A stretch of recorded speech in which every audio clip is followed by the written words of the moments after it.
Tell you. Hey, what's going on, folks? Working Title Sports Show is back, and we got a very special normal guest here. Duke, he's back. What's up, everybody? How y'all doing? I stopped playing Tears of the Kingdom for this, so this better be good. Oh no! You want to know? You want to know why? This better be good. You want to know why? Nigga, if you don't go back to what you were doing, You want to know why? You could have said no. You could have said no. You want to know why it's good? Fuck this shit! Fuck this shit! Fuck this! Okay, Chris, I blame myself for this because I blame myself for this with you because I told you that the fix is in for the Knicks because they're the Knicks. They're going to be more, the refs are going to be more lenient towards them. I wish I never told you that. I really wish I never told you that. The other night, my girl is laying next to me in bed, looking at me sideways. I was like, "What the fuck, refs?" Da da da da. She's like, "It's a game." I'm like, "You don't understand." Like, there was 2 instances where I'm like, "So the refs are just like, we just doing this on live TV, huh?" That's what's happening. I see, when you say that, you know what? At least the NBA officials are at least somewhat competent. Nah, compared to NHL referees, they just like. Y'all just let you fight. They don't give a shit. As long as your eyeball isn't hanging out your face, you're fine. I will give them that because all through the year everybody gets. What I always notice is when it gets to about late March, that's when the refs start scheme like we already showed you how we're blowing the whistle. So by the time we get into the playoffs and we don't blow the whistle, you know exactly why we didn't blow it. Because we see the whole season do this dumb little like every other time we blew the whistle because no. In the playoffs, you ain't getting that grace. And I noticed that with some players, they can't get away with some of the shit they do. This game was... And yet the Toronto Maple Leaf fans still cry and bitch and moan. Like what you're going into. It's the Maple Leafs. They know the deal. Come on now. No, see, here's the thing. The NHL is different. They really don't want Toronto to win. I think Toronto, much like the Dallas Cowboys, benefit off not winning shit. Well, they're the other Canadian team people don't care about. People like the Oilers because Gretzky and shit, but the Maple Leafs, nobody cares. I feel like, and by the way, I did not know that Winnipeg and Edmonton was like. Oh, by the way, had like 3-4 million people in it. I did not know that. It's a big city market. I did not know that. Yes, it is. Yes, it is. By the way, Chris Jericho was at that Winnipeg game. And he was like, he was. Of course he was. He was trying to promote his little learning tree thing. He says, I predict. Oh, Duke, was he shirtless? Of course. No, he was wearing that. No, he was that Winnipeg jersey. And he was like, the learning tree, Chris Jericho, which, oh, God. He had that. Yes, he did. He did. I saw it. And he always, whatever. And he guaranteed the Winnipeg Jets win, and guess what happened? They lost, dude. So the reason why he put himself in the Jericho vortex too. I'm like, good Lord, copyright and everything. The reason why I say fuck the Knicks, right? The last 2 minutes of that 76ers Knicks game the other night, it was just an emotional thing, and Maxey was the one. Who knew this guy, this man? I told you last season, Maxey's going to have moments. Bear in mind, this man was missing free throws, which was already setting me off. I'm like, what the fuck, Maxey? But Maxey was like, all right, you know what? Fuck it. This man was shooting threes, lights out the last minute and a half to keep the fucking 76 in the game. And there was one instance where he shot a 3. Got fouled, but the rest only counted as a 2, even though he shot the ball beyond the 3 arc. And I'm it was some shit. Oh no, it was that was the one that set me off. I'm like, that was a 3. What the fuck? So when he shot that 3 to put 97, the fact that there was different picture angles of John Stewart had the look of like, the fuck? Every Knicks fan went from happy to, are you fucking serious? The best one is, I think a lot of people saying the best one where you see Max is like, yeah, and right behind him is Tracy Morgan doing that. It is one of the most New York pictures you would see. Then, to make it worse, Here comes manicured and somehow more light-skinned than he already is, Fat Joe out of nowhere. Yeah, the Knicks is here. The Knicks. Like, I forgot what he said. He said something about Embiid. Like, I gave him 5 and like he was like sweaty or something. Something he said, and it sounded just a little bit spicy. I ain't gonna say gay, just sounded a little spicy. But when he said it, I was like, I hope y'all lose the series just because you said that. Just because you chose English.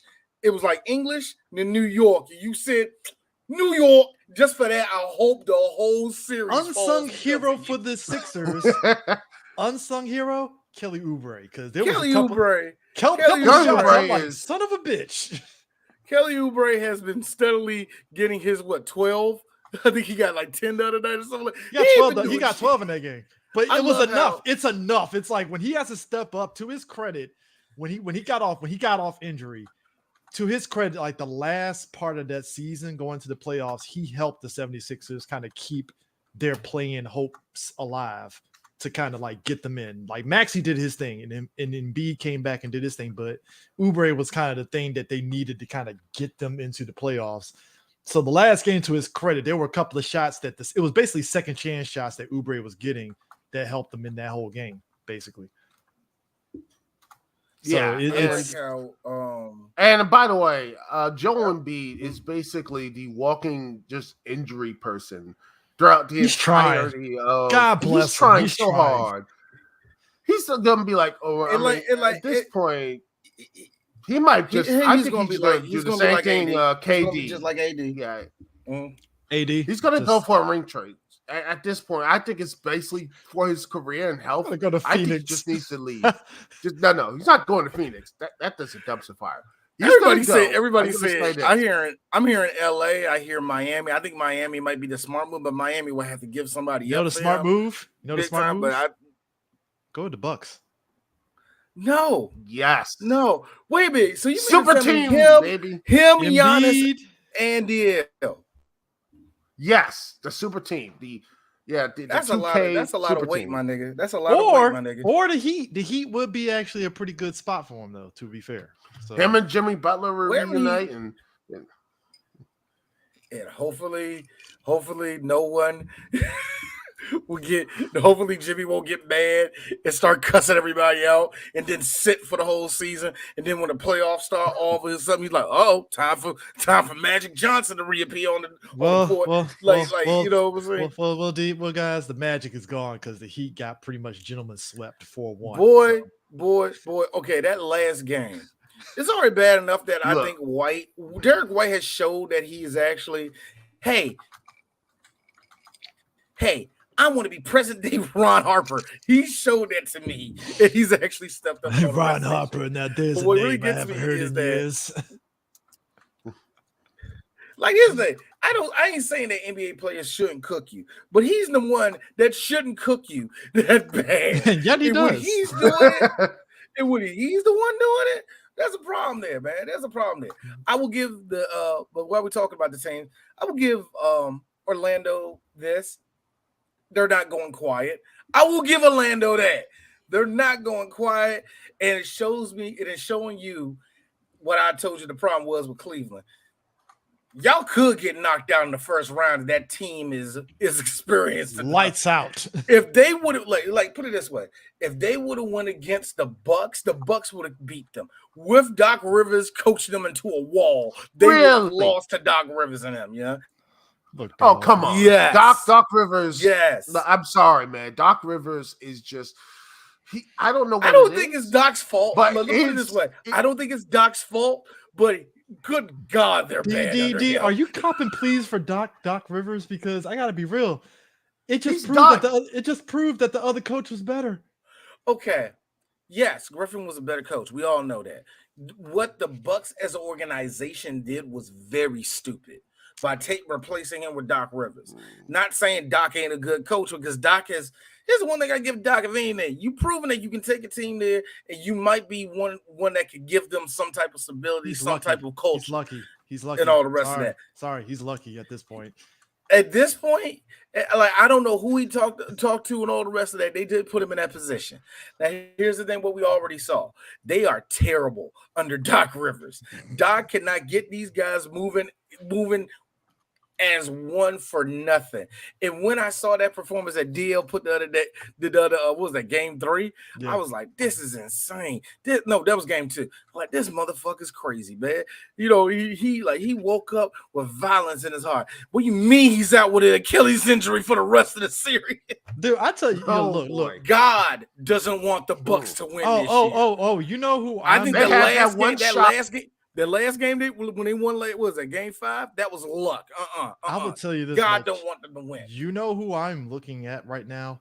So Boston, Porzingis is out for like 8 games apparently. Oh, he is. Oh yeah, I forgot he did get hurt, man. So it was 8 games. Now I'm not saying that this makes Boston a shitty team. No, they'll be fine. But Porzingis being healthy did give them a boost to where it's like, oh, they're fine. Like, because Porzingis was the reason why they got the gentleman's sweep, basically. Like that was a boost that kind of really put them over, so they didn't have to really put a lot of heavy backup on everybody. And let's not take it away, like I just said with Derek White, man. Let's not take it away. He's emerged. I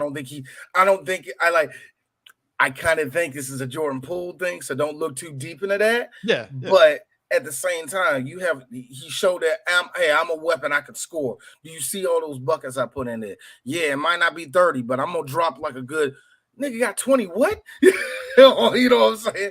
You gotta watch out for that shit. I think the Celtics will be fine. I think they will be fine until they get to the conference final, because I still don't know who they're gonna see in the final. I still don't know. I will tell you the game that's going to decide, at least to me, who's gonna probably end up winning the NBA championship. Timberwolves and Nuggets. That's on Saturday. I don't think, and I already told you the Timberwolves are not going to make it. You don't think so? Because granted, given who it was Phoenix, but they look pretty fucking dominant. And I like the fact that they just said they took care of business. That to me gives me like they're going to probably make it a game for the Nuggets. Let me take a quote away from Rashawn McCants, what he said about Bradley Beal. Nigga, move around. Thank you. Nigga, move. Look, here's the thing. Can Bradley Beal play defense? Sometimes. Is he a bucket? As Wizards fans, we know his capabilities on defense. Is he a bucket? You goddamn right he's a bucket. Now, is he a bucket alongside Booker and alongside KD? No, the fuck he ain't, because that's the problem with them. They brought this dude in here. They ain't got no true point guard. Okay, Bill can play the point, but still, where are your fucking points coming from? Wait a minute, why are you shooting, nigga? You should be on defense. What the fuck you shooting? Also, to be honest though, and you left everything on KD. Gotta be real. That's the part that pissed me off. KD had to do all the work. Devin Booker over there just got to do layups, man, get fouled. That's all he got to do. I have to agree with you. But the problem is they have no bench. They have nothing. Zero. They have no nothing. Zero. That's the thing. You have a big three with no bench. Ain't nobody coming off that bench you scared of. Come on, man. Y'all ain't got a two-point guard. Y'all barely got a bench. Like, don't even start that. Gil brought up a point that I didn't even think about. He said, you know what's crazy is that KD's consistency is the reason why he can still keep his head up high, win or lose. Because at the end of the day, you know, when he was with Brooklyn, that motherfucker was putting it all out there, regardless if they lose. It was all him. You could never say, oh, he was shit in the playoffs. Nah, that motherfucker came to play. It was everybody else that didn't. So with the Phoenix, he came to play, and I agree with you, D, when you said this on Facebook. Hey, Booker, TikTok, motherfucker. No, and my TikTok is I'm sick of everybody trying to call. I'm sick of all your little itty bitty fans trying to call you on Kobe, and it's like I ain't see the Kobe thing out of you. That dude has not sniffed Kobe in any way. Booker, really? I'm sorry. No. And here's this is what happens when too many people have been on these playing 2K. You know, they play 2K too much. They play 2K too much. They look at the video game things. Oh, he like Kobe. I'm like, do you watch the games? Do you actually watch them? He ain't the defensive player y'all think he is. He ain't the playmaker y'all think he is. He's a bucket. Oh, he's an all the way bucket. I'm not going to take that away from you. He can make buckets, but he can't. That's what I'm saying. Book can drop 50 on you, and you be like, shit. You're like, I agree with that. outside of that, when it comes to play, why is KD the one taking all of the doing offense and defense? Why he's the one that's trying to pace the game down or trying to speed y'all up? Why is he the one playing point guard? Why is KD got to be the one playing point guard? And KD's over there getting dunked on there. Let's not take nothing away from Anthony Edwards, who's shown up, who's really showing me Jordan's that heir he's apparent. baby Jordan. Like, yo, let's not take nothing away from him. But I'm dealing with Anthony Edwards. I'm dealing with all the rest of this shit. Why in the world can we not solve nothing when I'm sorry, stop. Before we do it, Bradley, move, nigga. Oh my God, Bradley Beal pissed me off. As a dude, I love Bradley Beal. It's just to see this dude. He was one of the bright spots of the Wizards, and then when he goes, I'm like, I thought he was going to at least get a ring. Hey, Chris, he's doing his job. Get a ring. I missed it. Well, that happened. Well, guys, and here's the funny part. Here's the funny and messed up part of all of that is that he says, "Oh, the Suns ain't going to lose. We'll be damned." I'm like, "Well, buddy, looks like looks like you're gonna be going down to where's that that clip from where you like that you're going to hell, motherfucker." You know what I'm talking about, right? What movie was that? Movie is that? Yeah, I don't know. No, the second it's one of those. I heard the white girl. Second, he said, "Hey, man, it's gonna be burned, man. Like if we lose the playoffs, man, that's all going. I just heard you need to leave. like, yo, Bradley, you ain't got the playoff experience to be." I seen all 6 of your playoff games here with the Wizards. You ain't got no room to tell us anything about what. Let me ask you this, bro. The only reason y'all went into the second round was because of Paul Pierce old ass getting lucky with that jumper. I said it.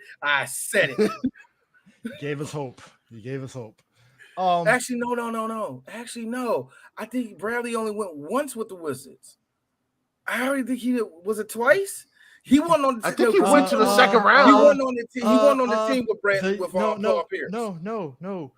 Bradley, the year that Westbrook got us out of the play-in game, he went to the first round. You're right. We went into the first round and got swept in the first round. I was like, "Whoop, there he goes." And he had that, and we had that chance. But what we realized in DC was, oh fuck, it is just John Wall and Bradley. That's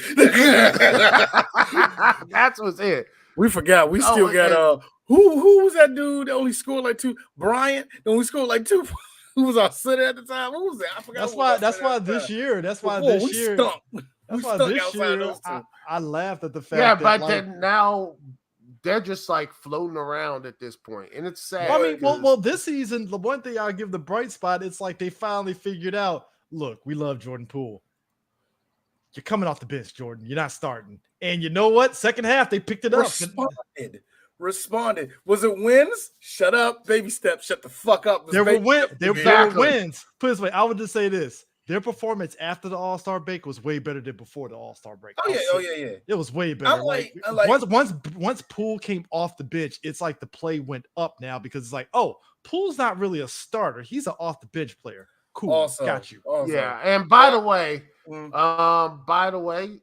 it just seems like once again that the you see what's happening. I'm like, and by the way, we can remember that $160 million is owed to Beal over the next 3 seasons. You can't trade him. The Wizards unloaded that contract onto the Phoenix. Yeah, they took his whole. You know what? I will give the Wizards. The Wizards are scot-free now. They're like, they unloaded 2 nasty ass contracts from John Wall. Houston got to take the brunt of that. They took it all with Russell Westbrook. We done dropped all that money on Bill and we scooted them all. I will give the Wizards this. If this was 1998, we'd be stuck with those contracts until 2070. Boy, there was a time. There was a time where Abe Poland, I don't know who it was. I'm going to say this, and I'm going to say it with full chest. White people in the D.C. area that are old enough, I hate y'all so much for this. What made you think that Wes Unseld Jr. had anything with him. Actually, I'll go further back there because Chris, you know this as well as I do. I go back with the Bullets. My dad worked for the organization. Yeah, he was parking cars. Shut the fuck up. But he worked for the organization. But here's the thing though. I know this for a fact. White people rolled the dick of Wes Unseld hard in this area. Remember when he was a coach and he was losing for like 8 straight seasons, and then somebody, Abe Poland probably, had the bright idea to say, put him in the front office, and he did jack and shit the whole time he was up there, and somehow his son got to be the coach of the team, and you know what he did? Zero. He lost. Zero. And guess who's now in the head office? Nepotism. Him. And he up in the front office again. Didn't he fired him just to put him in the front office, right? Yep. Well, y'all let the Unseld family go. That was the Baltimore Bullets, not the DC Bullets, not the Capitol Bullets. That was the Baltimore Bullets that won that. If y'all don't stop that, Wizards, take a page. So that's gonna be take a page from your brethren 1 hour away from you in Baltimore.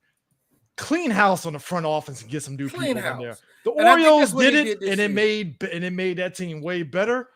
Do the same thing for the Wizards. Just clean. I will say that. Well, I'm just saying, the Wizards as an organization, we heard it this year, and we have seen it. They've been firing people, and they're setting themselves up for a future. So I'm putting my hands up and giving them that 3-year grace to see at least what direction are we going in. Because, we're at absolute zero right now. We have Kuzma there just in case we do something stupid and make it to the play-in game. So we at least got one guy in there. I mean, so but you know what? I want to know what great. direction we're going into.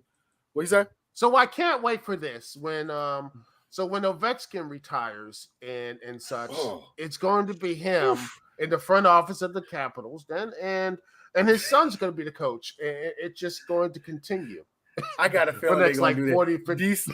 DC got this thing. Like Ryan Zimmerman retired at National. I have a feeling like he's going to be the hitting coach for the Nationals in like 3 years because for whatever reason, old money in DC always like, I remember a time where you did this for the great city of Washington, DC. That's why we got all these old decrepit Redskins still running around this city. Okay. Like I look Doug Williams is great. Fun part.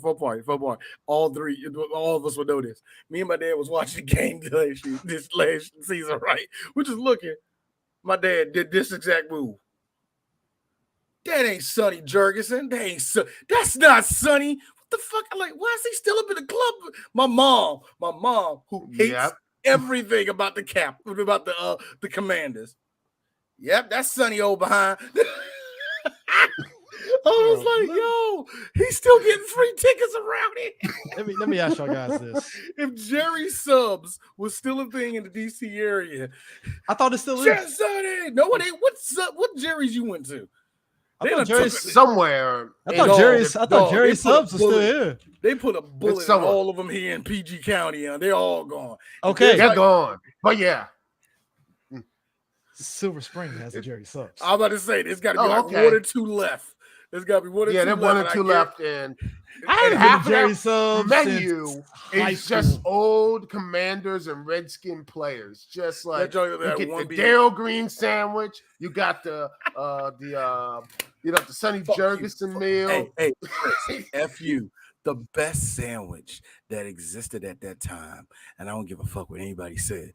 They gave Chad Dukes his own sandwich. That sub was nasty. When I mean nasty in a good way. It had all this pepperoni in it. It had all these peppers in there, all that little mushrooms in it. Oh my goodness, man! I gained like 10 pounds. I was eating that shit. It was great. Okay. So Jerry's is in Dunkirk, Solomon's Island, Aberdeen. That's it. Yeah, there it is, man. I was going to say Dunkirk would probably be one of the places it will be at. I was going to say that or Columbia Mall. Dunkirk sounds about right. It's like, of course it's Dunkirk. Why? There's not enough niggers around here, so let's go ahead and put it on. Hey, it used to be. And hey, you remember those old Redskin players? We got the Chad Dukes thing. He's a real thing. But we also got Sonny Jurgensen. You got the. I would love for Green, them. one of the good ones. Speaking of Daryl Green, Yes. Retired.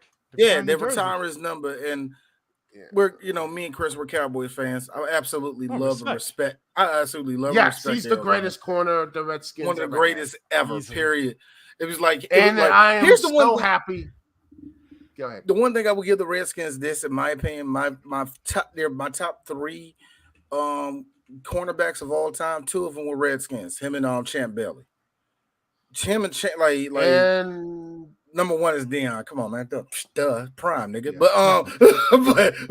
But that being said, though, but actually he was a Redskin too. he's always, he was part of the old All-Star team, if you remember. Remember Him, that? Bruce Smith. Oh my double gosh. Dana Stubblefield. It was the other fat dude. Wilkinson. I mean, Daryl Green, man. Oh my gosh! People forget. And they pushed out Brian Mitchell. He pushed out like all these people. I'm like, yeah. Dude, people forget. Go ahead. People forget like Daryl Green, like literally was on 2 Super Bowl winning Washington teams. Yes. People forget that, like, because depending on what your age is, you never really saw Washington ever win a Super Bowl as like after the 80s. Never, the 1992. I remember me and my dad was a little kid. I watched it and it was great seeing the Bills completely. The Bills is on a bit of a losing streak. That was my first Super Bowl ever watching, and I remember that. I remember everybody reacting. I remember I made a little. I made a very fucking violent looking picture of a whole lot of Redskins throwing spears at a buffalo. Troublesome back in the early 90s. That was good, Dwayne. That looks very good. You even made the buffalo blue. Yeah. You know what? No, I remember. You know what's funny? I do remember that Super Bowl because, folks, this whole area lost their fucking minds, and I remember it. I remember it in the sense of that Sunday because we went to my uncle's house to go see the Super Bowl, and the lead up that week. I remember sports radio in this area was losing their minds. Whoa. They were talking about the Super Bowl, what's going to be with the Washington and all that stuff. Every store that we went to that week, everybody in Washington gear. It was insane. It was fever pitch this area. I remember that was actually the first time I went to, especially in Landover Mall. Landover Mall. What was it? Down in Dale City, Potomac Mills. Yeah, Potomac Mills. It was the first time I ever went to Potomac Mills. It was during that time because I remember they were still in the playoffs and they were selling football hats. And my dad was like, "Give me any hat just as long as it ain't the Cowboys." And my mom gave me a whole bunch of stuff. And but I remember the stuff, just the burgundy and gold everywhere, man. Mm-hmm. So many old, small white women with the jackets. Especially if you went to Tyson's, especially around Tyson's around that time, like when Tyson's had a lot of white folks there compared to now. But it was a time. It was different. It was different. That world does not exist no more. Period. And we saw something very similar with actually 2 teams winning. That was the Capitals and the Nationals. They both had teams had their own type of, oh my God. Big old finally. It was nice. I was at the parade. It was beautiful. More. I think the Capitals meant more because that was during the lockdown season. But at the same time, it was like, oh my God, thank you, Jesus. We have lived. If you're Ovechkin was about to leave and not win Jack out of here. No, but if you gotta understand, like, I don't think I said it when me and D were talking about it when they won. It's like, to live in this area, we have seen the ebbs and flows of this team. And it's like when we had only the goalie, it's like, oh man, we might get somewhere, and then nothing. Man. Remember when Jaromir Jagr came here? Oh yeah, we thought we were going somewhere with Jaromir Jagr. He did jack and shit for this. And now he's still begging for a championship ring, by the way. He's like, thank you. I'm like, shut up. Jaromir Jagr got over in this area because he was part of the Penguins crew that beat the shit out of the Capitals the last couple of seasons. So when we got him, we were like, oh yeah, we got their secret weapon. This and like D said, came here, kicked his legs up, and got a house somewhere out in Virginia. He didn't do nothing. Shout out on to- this team, man. Shout out to Daryl Green though. That dude is still in the area. If you happen to be in Tyson's, you might see him walking around. I heard this though. If you see Daryl Green, do not hold a conversation with that dude. Do not. If you Or do, try to challenge him. Like, oh, I can do that. And don't do that. No. Like, don't hold a conversation with him. Why? Unless you prepared to talk about the Lord Jesus Christ for the next 4.5 hours, I suggest, hey, Mr. Green, how you doing? Can you sign this? Thank you. Here's your $10 or whatever you're going to charge you, and just get the hell up out of here. My mom talked Because to if him. you try to Tyson's. say anything about him, anything about anything else, he's going to turn that into church. And if you don't believe in God, you will when you're done. See, here's the crazy part. My mom talked to Daryl Green, and she's a church going woman. That conversation got cut short after like 10 minutes. All right, she's good at these kind of conversations. It's like, I ain't trying to be standing here for 4 hours, so we're gonna cut this short. Check this out. I know who he is, Daryl. Then you need to stop. Speaking of which, but no, I remember. Look, it's the same. But this area, when it comes to like I want to say the nepotism, but there's a loyalty to. But I think that's of course that's every city. Yeah. If you want something, the city's going to love you. I always find it funny when it's the mediocre person on the team that holds stock in the city. So far for the Redskins, technically, if you want to say that, and you know what, y'all can come at me all y'all want because I don't think he belongs in the Hall of Fame. That would be Brian Mitchell. Brian Mitchell. Outside of getting a kick return was painfully mid with everything he did. I thought you were gonna say Fred. I thought you were gonna say Fred Smoot. Hey, Chris, here's the difference. Smoot was good when he was. I'm sorry. Fred Smoot had a window, and because he played for, this is not his fault. I'm actually giving him more credit than I should be taken away from him. Fred Smoot, much like everybody else in that defense, had to deal with a new coordinator every single year. That's a new philosophy every single year. Yep. He had a window where he could have turned into something greater. It never happened. And the other reason why I say that he was not as good as we think he was, is because he had Champ Bailey on the other side. Yeah. And Champ Bailey was a freaking monster. So and he went to Denver and balled out. Oh yeah. You know what I loved? That was a good time for me because not only did I get to see Champ Bailey win the Super Bowl, but I got to also see DeMarcus Ware win the Super Bowl. I was like, thank you. Two people I like. Speaking of which, so NCAA news that broke today. The NCAA is going to pay out $2.7 billion in the Neal lawsuit. So basically, $2.7 billion. So basically, the settlement is basically for the past damages over the last 10 years. And what this does is the schools have to actually pay the athletes back pay for the past 10 years. That's gonna be fun. You did it to yourself. So they say that's nearly $20 million permissive cap derived formula, and schools could choose how much they want to spend, basically. So yeah.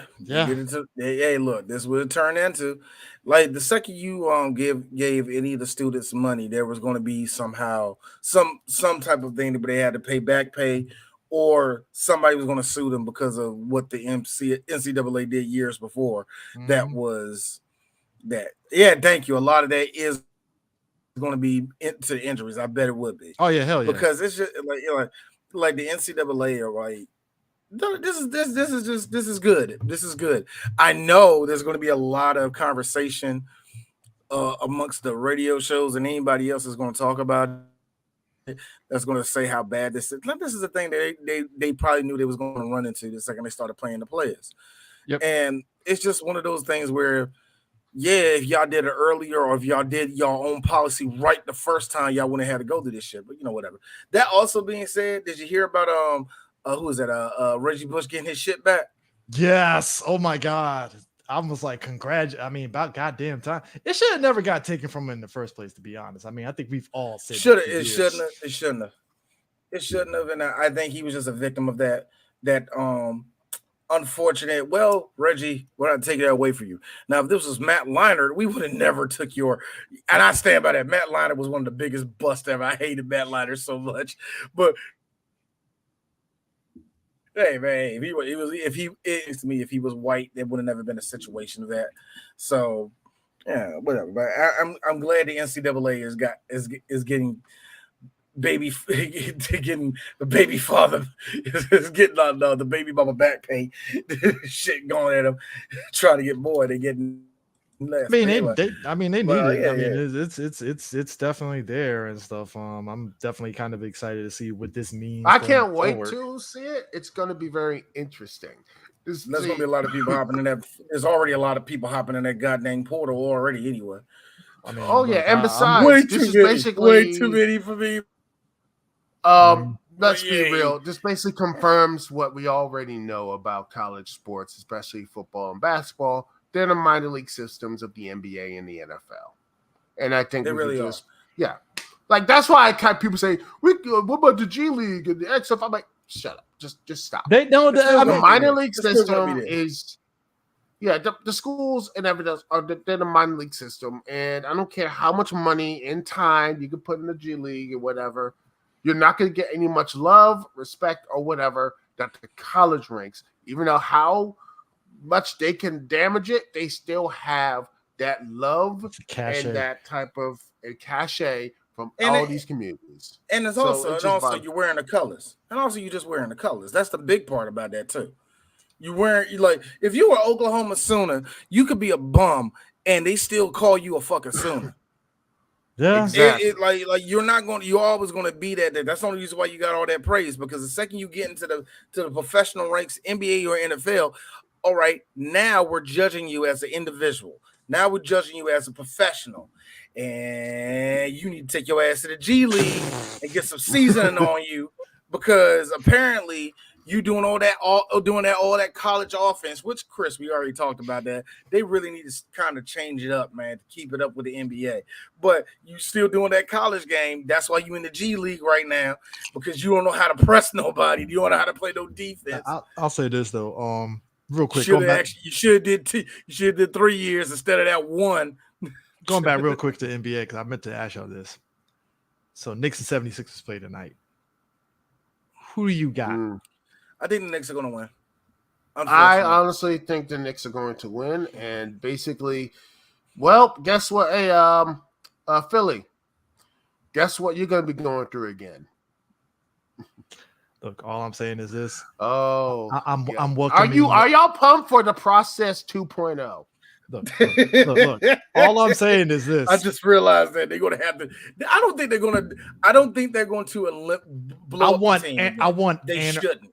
I want anarchy tonight. I want the 76ers to win and go back to Madison Square, and I want Maxey to fucking blow that shit up and win in Madison Square. I want anarchy. And when they do, those ticket prices, what cost average $1,000 a seat? I saw that thing. Because here's what's gonna happen. They're gonna overcharge and put that on national television. This is if they make it to a game 7. The fucked up perfect storm in my head is this: 76ers win tonight. They're gonna go to Madison Square. Embiid and Max are gonna leave it all on the floor. Embiid is gonna be limping into the next round, and then the 76ers get fucking swept in the next round. It's like, you know what? I love it. I'm with you on that. I love it because it feels like it's already bad enough that it's already bad. Embiid had 16 points, 16 rebounds last game. It was all on Maxey that one. I'm like, it's terrible that his knee is full of fix-a-flat and duct tape. It's already bad. No. He's been, but don't worry. If this doesn't work out for Ben, I know he's cool with Hunter Triple H, so maybe he can just be in NXT or whatever or something. He's not going to be doing none of that shit, man. Embiid don't got no. Look, the point is, Embiid. I feel that Embiid really does. I mean, don't be surprised, man. Philly might just chase him out of town. I'm with you actually what you said earlier. If he doesn't win this year, I think the chances of him getting traded jumps up from the 20 to 30% now. It is to a whole 50%. It could be 50-50 that he's going to stay in Philly or he's going to be gone. And personally, get the fuck up out of there and get your ring. Wherever that place you need to go to, where that ring is, you're going to have to do that. Unfortunately, don't be listening on it. And it didn't kill me. It kill me is, first off, let me make it very clear. Injury prone is unfortunate for some people. Yeah. It doesn't take away what type of player they are. Joel Embiid already showed me enough evidence that even though I disagree with it, he's an MVP player. You know what I mean? He showed me way more than enough offense, way more than enough defense that this dude is really fucking good. It's just unfortunately he gets hurt all the time. Same thing go with AD. AD still is a freaking unicorn. When he's 100% not feeling nothing, oh my goodness, man, his back is all right. AD is it's hard to deal with him. They just injury prone. So it does kind of piss me off to hear Charles Barkley talk about how soft somebody is because they get hurt all the time. I'm like, dude, you are shaped like the Stay Puft Marshmallow. You are not going to say it and call these dudes soft, bro. Like yeah, they're just injury prone. And that's the thing that hurts me with Embiid, that him being so injury prone really takes away a lot from him, more than AD to me. AD showed that he can be great. It's just unfortunate when we need you get hurt. Embiid is like, oh God, every time you get hurt, that's a point off of your rating. So you was a 97, and not right now you're at a 90 just by a thread of what's on your knee. Upside though, if they do get eliminated, that's a good chunk of Team USA basketball that can rest up for the Olympics. Yeah. Oh gosh. Oh God. Now when the bunch of this Embiid's gonna show up. France already disowned Joel Embiid because he ain't playing for them and shit this year. I'm like, God damn, like. And he's gonna pull up with his, he's gonna come in with a wheelchair or whatever. Yep. He's gonna pull with that Paul Pierce. And he's gonna get up and score like 80 or something. No, sir. Paul Pierce shit himself. I still will never get over that. Sir, Duke, that is what we call the Kevin Nash, where you had the fake cast and he just pulled the shit up and he just gets up and shit. I'm waiting one day for the NBA or any player. It's gonna happen one of these days. He's posting. It might happen in this playoff. He's just someone they come in and they just rip it off and it says it's a gimmick leg and they just score like that is funny though. The Paul Pierce thing though. I was like, damn, you could have just told the coach, yo, coach, I gotta take a shit, and then just beeline it. I would have ran. That's a dude that he shorted. And he was like, look, if I stand up, it's gonna just. I mean, look. You drink a lot of you drink a lot of water and Gatorade. It goes through your system pretty bad whenever you eat beforehand. I get it. That was the most. But I was like, man, I was in on that. I was like, oh man, and then he came right back, and I was like, that is a beautiful story. Then you hear the whole story, you're like, God dang it. Hey, next season, look, next season. It's gonna be him and motherfucking It's gonna be him and motherfucking. He gonna find a way to get traded over to Memphis to be with John Morant, nigga. I'm telling you, man. So speaking of which, so look. It's like, hey, Embiid, like, hey, look, it's Embiid and look, it's Embiid and John Morant. It's got a gun. How the fuck you find that clip? I forgot. Okay. I got that clip during WrestleMania when somebody said, man, I don't know why we call Stone Cold. Y'all know what's going to happen. He's got a gun. Was this job? So basically, so that's how John Morant took out Joel Embiid or something. That's no. The point is, I really do like the 76ers to win this game tonight, but I don't think they will. I just don't think they will. I think they're on literal hopes and dreams right now. But I do want it to go to Game 7. I do want to get to Game 7, man. Just regardless of it. Now, speaking of my hate for the Yankees. Oh boy, the Orioles kicked the shit out of the Yankees today, 7-2. Orioles in first place. I'm loving it. I remember everybody was going all in on the Yankees after they were like 3-0. They got Juan Soto. I get it. And he's like, Soto. everything, and then they just fall around and everything. I love it. It's I love it because I got to see this motherfucker finally be with the team he always wanted to be. And he ain't doing shit. And look, D, he got y'all a championship. You can't really be too mad. Man, I mean, but then again, the most annoying thing about that championship was like, he's only 21 years old. I know every dude, you are not. They kept saying that because it was like he's very good at 21 years old. This motherfucker needs to leave Washington D.C. We don't want him in this market. No, we don't. 980. He needs to be in New York or needs to be in L. You know how they always are. It's either New York and L.A. You need to be playing at. From 6 a.m. to 6 p.m. every fucking show was always bringing up. I can have a drinking game on when they say 21, and I'll probably be drunk by noon. That's how much they keep 21. Saying that shit. I'm like, bro, like I get it. He's 21. God. Jesus Christ, like, bro. Yes. Like, yo, let's move on. There's other people. You can talk about other stories. Talk about Max. Thank you. Right? They could talk about Max. Wow, when Max wanted to bounce, that was the whole thing. When Max was like, "Hey, I'm ready to get the fuck out of DC because I finally got my ring." Yeah, he's skedaddled, man. After that, hey, Strasburg, was it Strasburg? He retired. Yeah, I thought Strasburg who went to the Phillies a couple weeks ago. Who went to the Phillies? That was Max. Yeah, Max. Max was like, not Max, but no, Max that was not. No, Max went to the Phillies. Max went to the Rangers. He went to the he went to the Mets, and then he got traded to the Rangers. And he's like, he wants to get in a ring with them. So I think he's good luck on that if he's gonna be with the Rangers. Yeah, he's on they the got Rangers one already. Now. Okay, and meanwhile, wow. No. He was on LA. He was on the Dodgers. Then he went to the Mets. Oh, him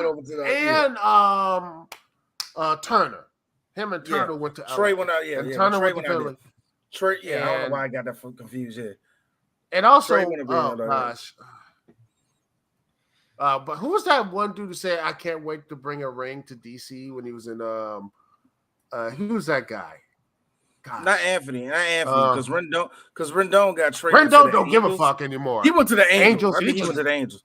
Yeah, he doesn't give a fuck anymore. It's shout out to Rendon. Rendon was one of those middle of the road dudes. It's like, hey, I got us there. I said, look, I wanted a superstar. I just wanted a max deal, and I wanted to sit somewhere. That's all I wanted. It didn't matter if I was in Milwaukee or Alaska, nigga.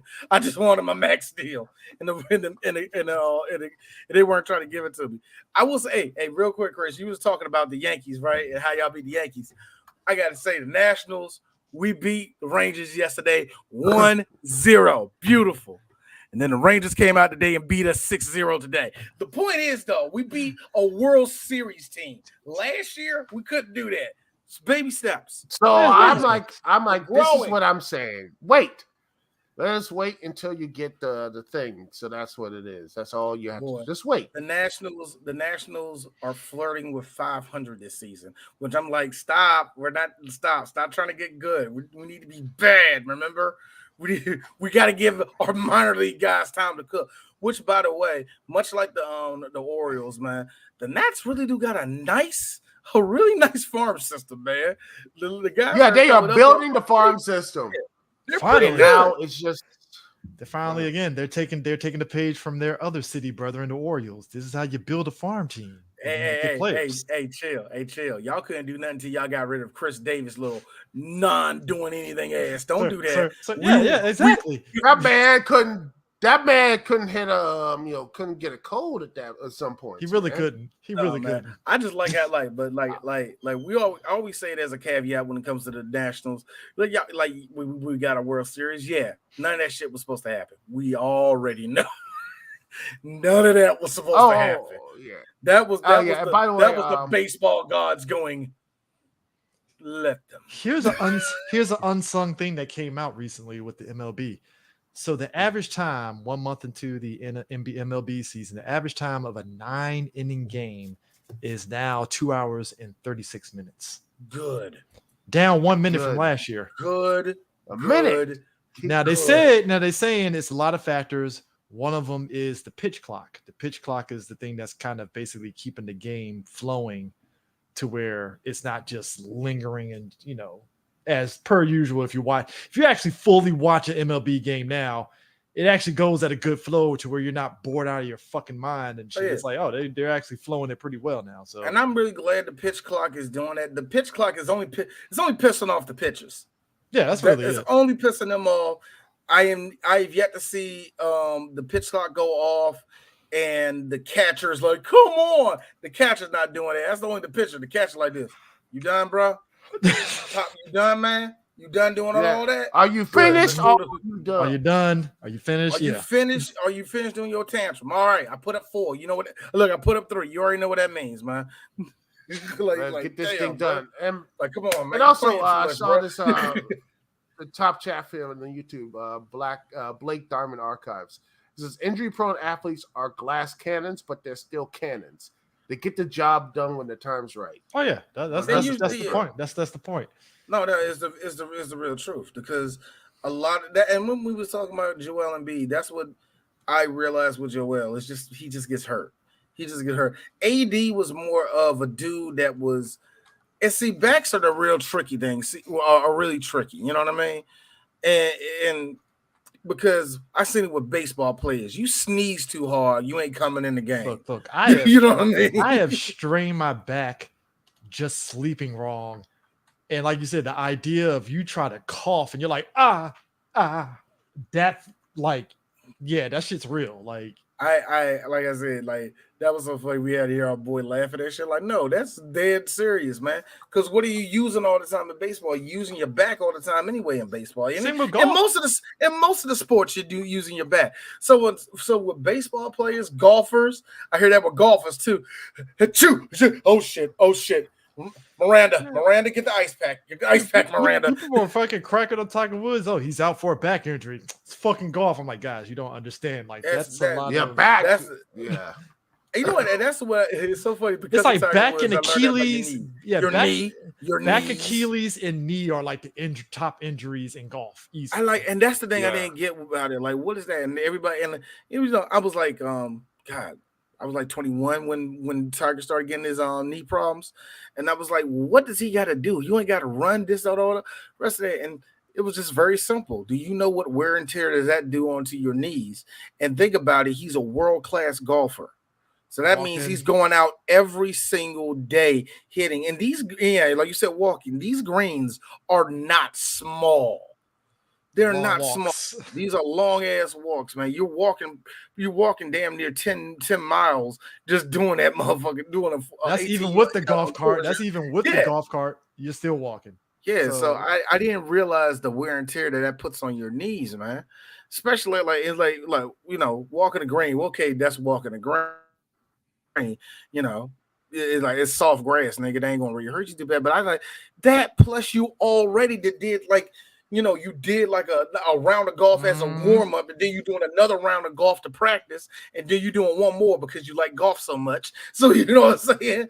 Like now that's just a golfer. Imagine a basketball player. Imagine a baseball player. A baseball player who's going to have to put themselves do defensive drills and hitting drills. Now, like I said, let's take it to hockey players. Hockey players got to deal with that. Hockey players getting ankle injuries all the time because of skates, man. Yeah, the stuff and shoot. It's worse for some of these hockey players. I think I remember Bergeron or whatever. I think one of them he was like during the postseason, like when they went deep in the postseason. He was like ribs are busted up and everything, and I think he had like his lung. There was like something wrong with his lung too. I think a poached lung or something, and he was still playing. I'm like, oh, stop playing. I remember I remember who was a Backstrom when he was on Capitals. He was talking about playing through the when they went through the when they won their championship run, especially during COVID, because they had the same lockdown orders as the NBA. So that was a different type of beast where it's like every day that's all you doing. Like I don't take nothing away from the COVID championships because that's a different type of difficulty. Yeah. So baseball, we always talk about every sport they have contracts with cable companies. So Bally Sports got pulled off the air because that finally happened. Yeah, they couldn't reach terms with Comcast. So basically, this impacts, I think, was it the Twins, Cardinals, Braves, Tigers, Marlins, Guardians. The Braves? Yep. Royals, Cincinnati Reds, Angels, Rangers, Rays, and the Brewers. Really? Yeah. So Atlanta's not playing their shit on TBS like that no more. No, they're not. They're not. Wow, that sucks. Now they said MLB is unable to lift blackout restrictions for teams on the streaming service MLB TV because it will qualify as a breach of teams' contracts. So they can show it on MLB TV, but they can't show it on the cable side of it, essentially. And this is why this is sucks. It's stupid. It's very stupid because now you're just gonna be like, oh well, I guess we're just gonna, how are you gonna grow the league and such? But that's one of the main issues. They knew this with Bally before the season started, though, dude. That's the worst part. They knew that they had to come to some type of agreement, and they knew that no other person, at least to my knowledge, not too many was going to step up. Like in DC, like here in DC, NBC just resigned everybody. He was like, no, everybody, everything is now the Monumental Sports. Yeah, everything is in the Monumental. So there's like all of that's with NBC. And we're good. Yeah, it is growing. But I worry about all the others because they're like, well, I guess it's over. And just especially the Twins. I'm thinking the Twins. The Twins don't even show up on motherfucking show no more. You said the Brewers. You saying teams are in small markets. Basically, it's all the not Atlanta though. The Southeast teams are the ones that's going to really get hurt more than anything else. Probably will, of course, but still, man, that's messed up to me that they couldn't come to no type of agreement, man. That's some bullshit. Yeah. So, actually, I don't know why we didn't talk because we're bouncing around. Fucking, I don't care.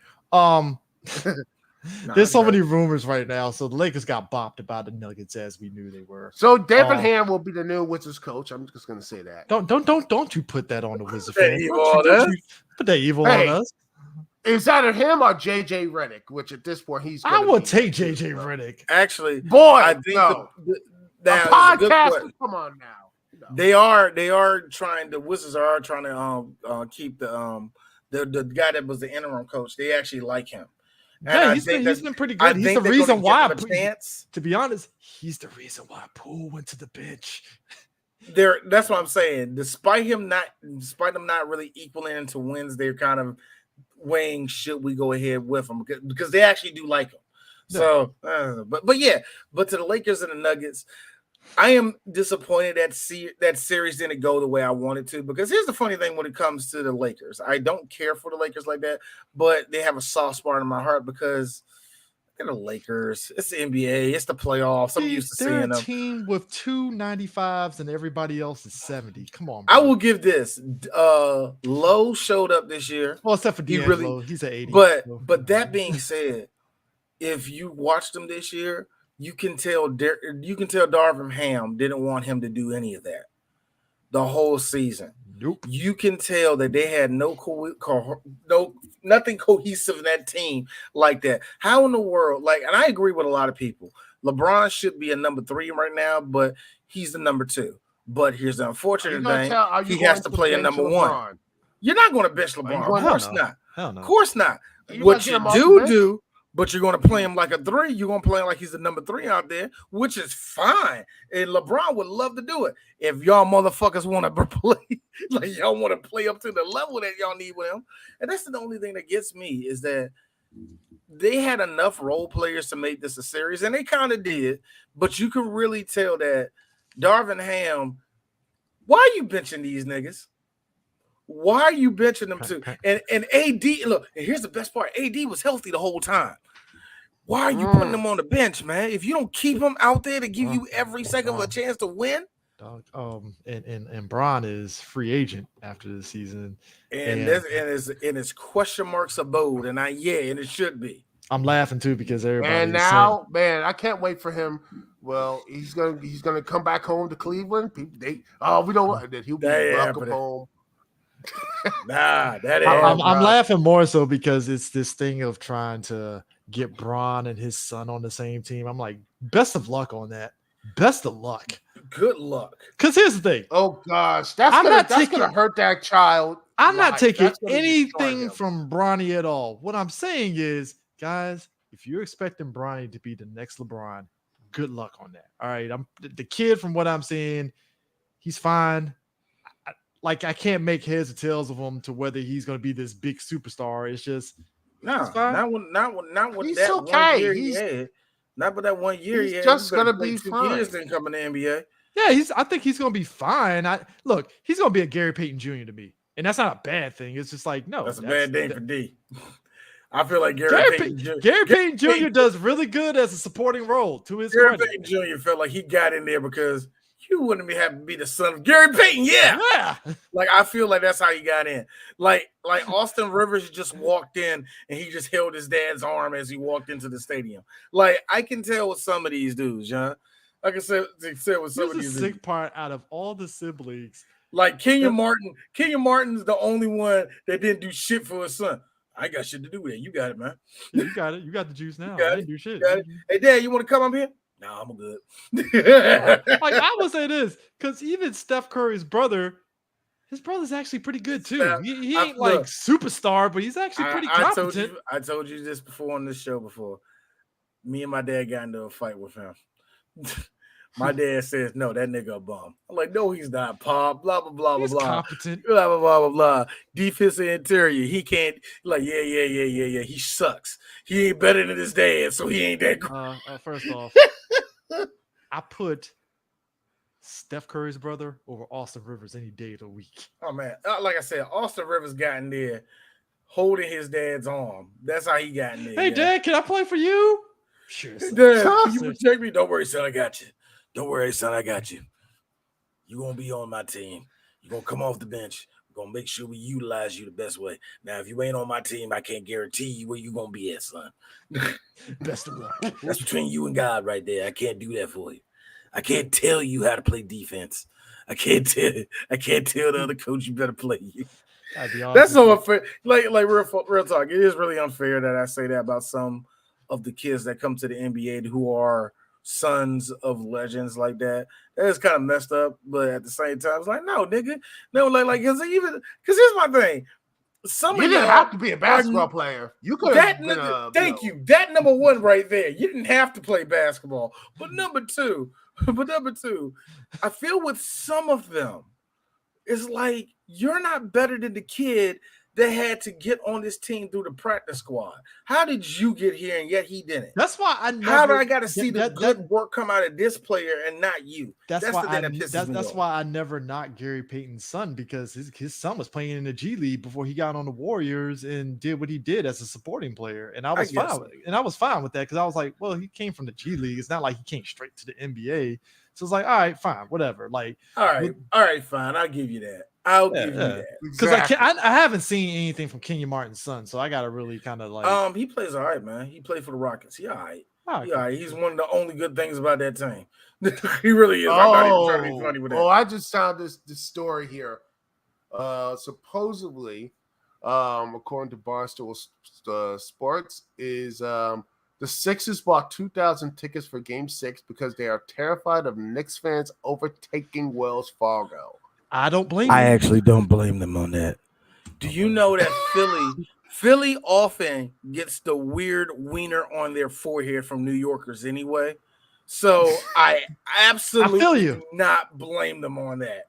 Look, because if it was a series between the Nationals and the Orioles, you are fucking the right. petty between both teams would be high. The petty between both teams are like, no, we bought all these tickets. Why? We ain't letting a lick of orange inside the stands right now. Like, same thing in Baltimore. They'd be like, yeah, we ain't letting out a goddamn white. It's orange in Camden Yards. Buddy. And New York fans are, and this is a lot of people don't like to really mention this. New York fans are a lot like Lakers fans.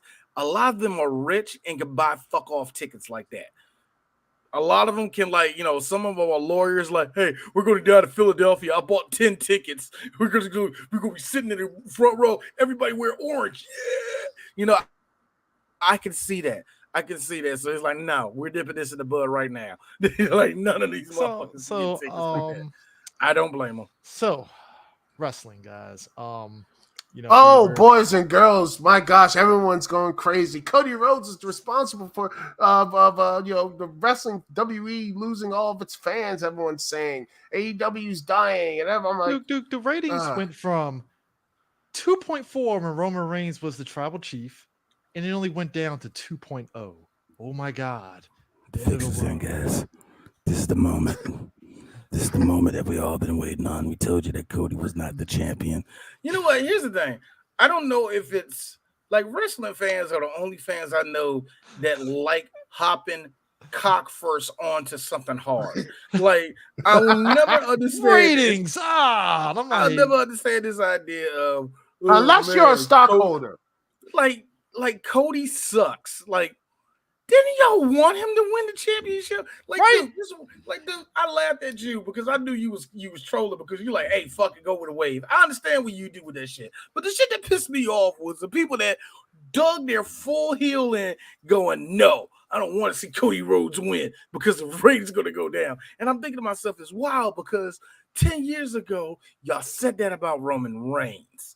That's the wild part for me. Where is that Daniel Brian Danielson clip is saying fickle? That's what it is. Yeah, it really is. It's fickle. It's fickle. Fickleness. It's already bad enough when we have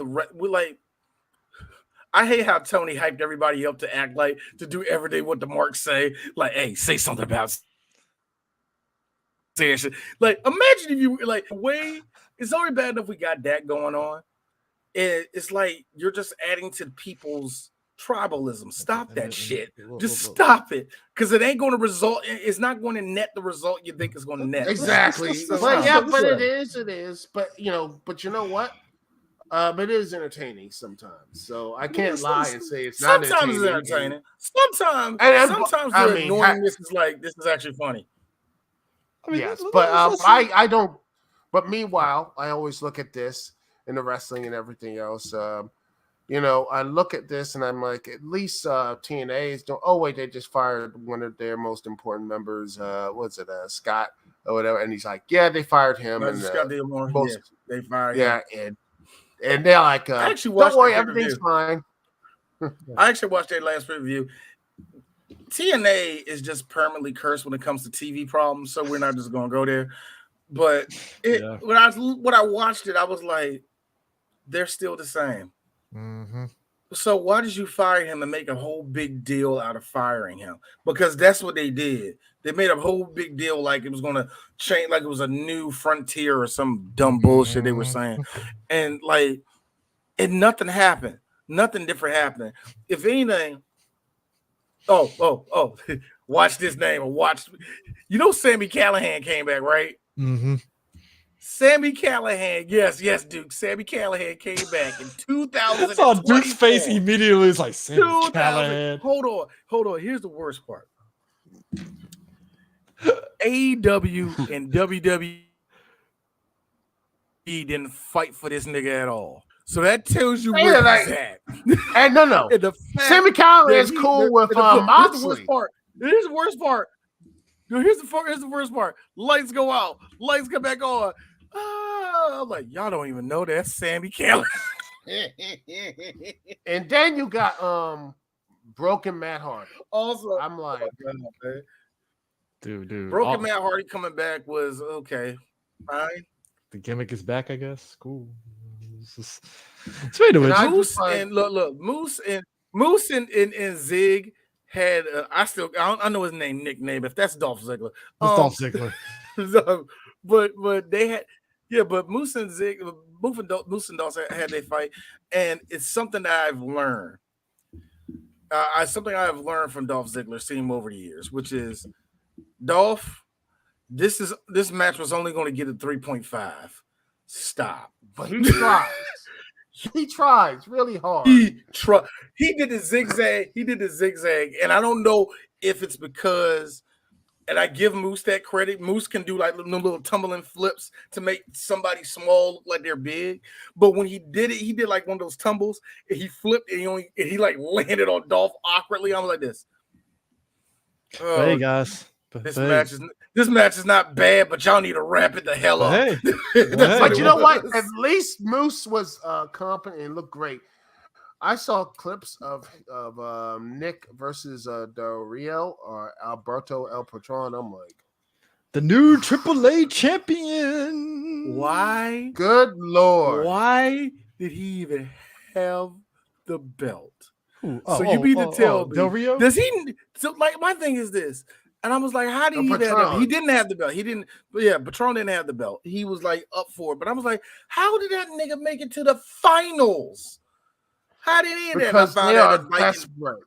AAA Mexico is desperate. They are thirsty. And the only person they got down there, and the only person they got down there like that was actually Viking, and Viking was hurt, and that's the reason why the championship was gonna. I'm like, dude. I'm like, Kano, what are you doing at this point? Pick a side, WE or AEW. I mean, at this point, I'm like, he's just spinning his wheels in a AAA. But there's news that they're trying to get Rush go back to the AEW, which is he's there. He's already in. He's already there, and he's beating the crap out of everybody. And I think he. I said this years ago. I said this years ago. Rush is only going to be as good as you think he's going to be, meaning that he's just when he's on, but he's not. But yeah, put it this way: people would get pissed off, but that's exactly where he needs to be. He would just be if he was in WWE, they would just put him where Baron Corbin used to be at. Run over the small guys, make everybody else look good. That's like I hate being that person. That's kind of what he is to me. Like I don't like in America. I don't see him as that type of champion. Just period, man. That's just me. I liked him at one point, but it was a limited like. But I think that's one of the issues of AEW right now. The roster is great, but it needs either a brand something or maybe shorten the time. Because my gosh. I don't know what it is because they need better writers. I mean, why? They need. Why the hell did Edge? Why is Adam Copeland fighting Buddy Matthew for 20 fucking minutes? Why was that even that? Me why? Here's the thing, and that's the thing. All right, Duke. I was thinking about this morning. There's one like everybody. I remember everybody was. You remember everybody a couple of years ago said Tony Khan was the Booker of the Year. What pissed me off about that was this. Just one fact. There's booking dream matches, and then there's regular booking. And regular booking is like, dude, you can't book this thing like you're playing SmackDown versus Raw. You only got to, you know what I'm saying? You got to build stories and such, which they did well. I mean, they did that fine. But that's the problem. See, that was my problem. They only did that with certain people. They only did that with certain people also. Certain people they could, and I hate agreeing with Bischoff in this. Only a couple of them people can actually hold people's attention. Real talk, yes, like Dax. That's what like is. Dax can talk. Dax can talk all day. Here's the problem about it. The problem about him is he can't tell a story. He can't. He can promo you into the ground. Yes, he can. But outside of that. He can't tell a story with his wrestling. It's just him wrestling. It's just like you might as well just like you're that old school where you're built into the NWA style of doing shit, which is let me tell you something, brother. Going out there for 48 damn minutes and wrestling, and then you're done. Like that's all he's good for, yeah. And that's fine, but I think that's the issue. But to me, telling the story, that's the part you got to do right. And I think that's what it is with it's just so much. I mean, they're doing. I like the women's stuff. They're actually pushing stuff there. But I wish they could have done. I wish they could do better at basically saying line stuff up. Because my gosh, I think one thing I wish they could do is like maybe good like instead of 20-minute matches, good 6-7 7-minute matches. good Who knew? 6-7 minute matches. I can't believe I'm hearing this from you. You mean to tell Well- you want these motherfuckers to wrestle like they in WWE? Are you serious? No. How dare you? WCW did this. WCW did just this, saying and that. WCW did this, and I think that's one of the reasons why they were having these nice steel matches and show their stuff up. But the problem with WWE, when they're doing it, there's no real, push towards. I mean, Ricochet's fighting all this other stuff. Right? What's his story? What's his thing? Nothing. We're not doing anything with him. Same with Liv Morgan. Same with all the other stuff. That's the problem. Is that they can do. Right. I'm sorry. Go. My bad. I was listening. But yeah, that's the issue with both companies, is that they have this huge mid-card of talent, and unless you're part of, say, certain other stuff, you're just floating in the wind. What is Ricochet doing right now? What is actually Liv Morgan doing much like now? Well,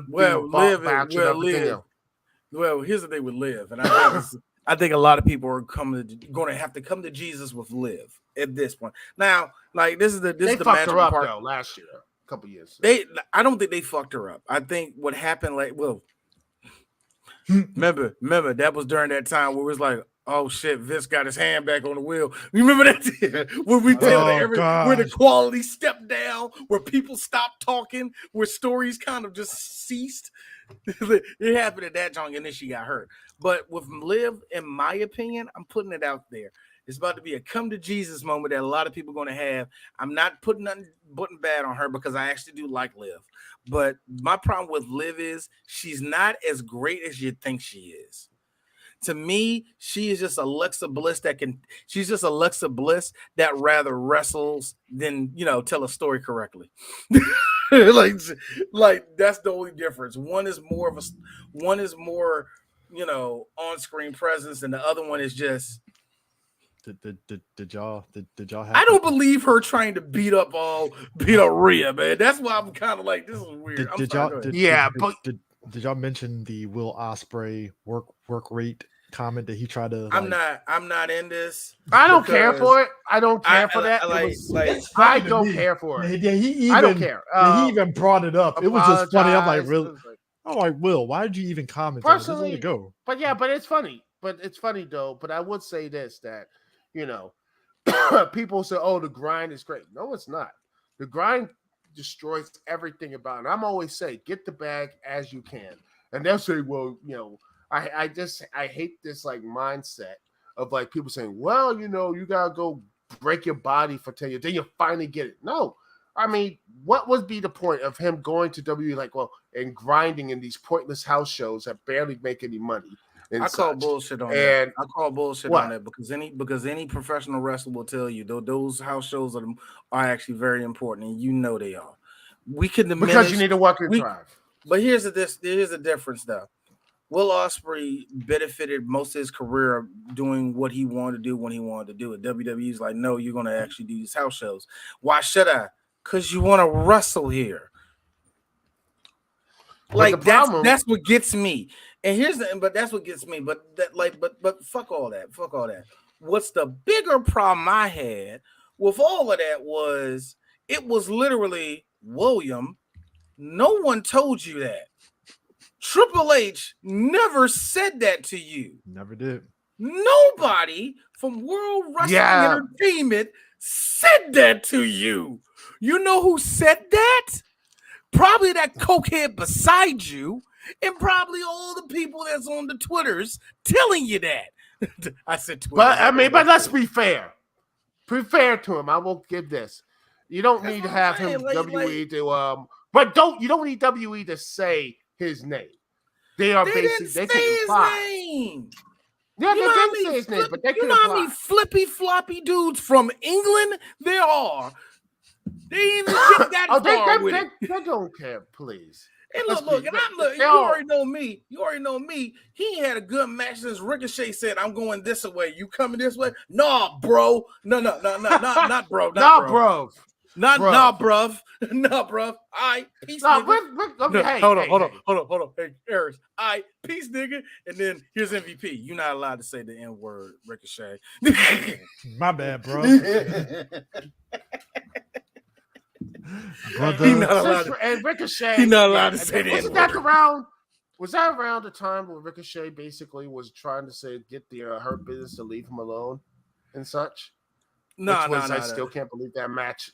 Was that before or after that thing happened? What? The Hurt Business and everything. Was that during that or was like before? No. The Hurt Business was after. But yeah, back to just back saying, to the point of Will should have just let that pass. But you know what? It's like Wentz. But here's the thing, but yeah, I can see. I don't care. Here's my thing. The problem about it is, and I didn't think about this until who was it? Somebody from a different podcast mentioned this. That the problem is, yeah, I can see where that benefits him, but that only benefits his fan base, and his fan base is not as big as a lot of people think it is. Yeah, that only excited the people that already likes you.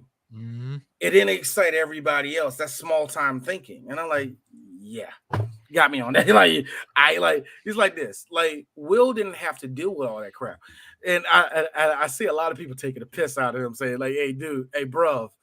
This ain't revolution out there in England where you can do 3 shows a year and everybody still loves you. I think there's America. Well, the reason why he does 3 shows in England because that's all the wrestling shows there for WWE just easily cannibalized with NXT UK. But don't do that. Don't do that. Like why, dude? That's 2016 thinking. Stop that. You know that. And then, our policies done changed by then. Speaking of which, though, but speaking of policies and all of that rest of that, I haven't paid attention to this because it's after WrestleMania, and I told you until like Money in the Bank, I kind of don't really pay attention outside of a pay-per-view. So I got a question, Duke. Have you been keeping up with the WWE Speed title? Because D has not. I knew they did something with 3-minute matches. There's a thing behind it. I enjoyed one match I see was Gargano and not Angel. Yeah, and Angel. I thought it was actually a pretty good match. I was thinking to myself, do they do this like once a week? And I never looked it up ever since then. Ricochet and Johnny Gargano tomorrow, so you know. Yeah, it's for the Speed title. And I looked at that Speed belt, and it looks like meh. It's basically a representation of what Twitter is or X is or whatever. It's just like I think it's fine. Personally, I would have had Bronson Reed. All right, cool. What? So there's no limits and BS and have Hornswoggle come in and you always need a open weight title, man. Come on now. Why? Personally, I would have just said screw it and have Bronson Reed squash people. Why couldn't they just have Bronson Reed just squash type people with that belt? Is this WWE's X Division belt basically, or what? That's what I'm saying. I think it's not even an X Division belt. It feels like it's going to be. Like I said, it's just an open weight quick belt for some reason. Because New Japan has an open weight belt, don't it? New Japan, the open weight belt, the never open weight belt is. I will say this: at least that had a little bit of a story going behind it at one point. Not no more. Everything in New Japan, I don't know. Like, here's the thing: the thing with New Japan is, at least right now, is that they ain't got the stars that y'all think they got over there. They really don't. One of our good friends, DK, keep on telling me, hey, D, I'm telling you, Dave Finley, shut up. Ain't nobody coming to watch him. DK, to his credit. There were more Japanese people, and trust me, there ain't a lot of them because the New Japan shows only get about 3,000 people in the building. Yeah, I know. We see Tokyo Dome, or we see the Kurigan Hall. We see the what was it, Kurigane Hall, whatever the name is. Mm-hmm. But we see them all. Yeah, and they always fill it up. Yeah, for the special events. Because outside of that, they can't. Windy City bring nobody. Was a big. Windy City did pretty. Don't bring up America. Don't bring America trying to save them. Don't you do that. Look, American promotion because they couldn't do. AEW is basically bringing all their talent in there anyway. We took Okada. AEW is taking all their talent. They got their world champion Moxley. No, they let them walk in. They let them walk out, man. Let them walk in and walk out. Like, come on, but somewhere New Japan someone needs to sit down.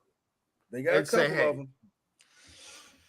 I mean, this is going to be a lot of Gaijins, including Yeah, our boy, hey, what's his face? Jack Perry, Yeah, Cry Jack Me a Perry. River. Jack Perry, Gaijin Yeah, and they extraordinaire. still can't. Dude's And a they can't. 70. Look. I will hate y'all forever. I'm talking about you and your whole lot, Dookie. You know what I mean by this.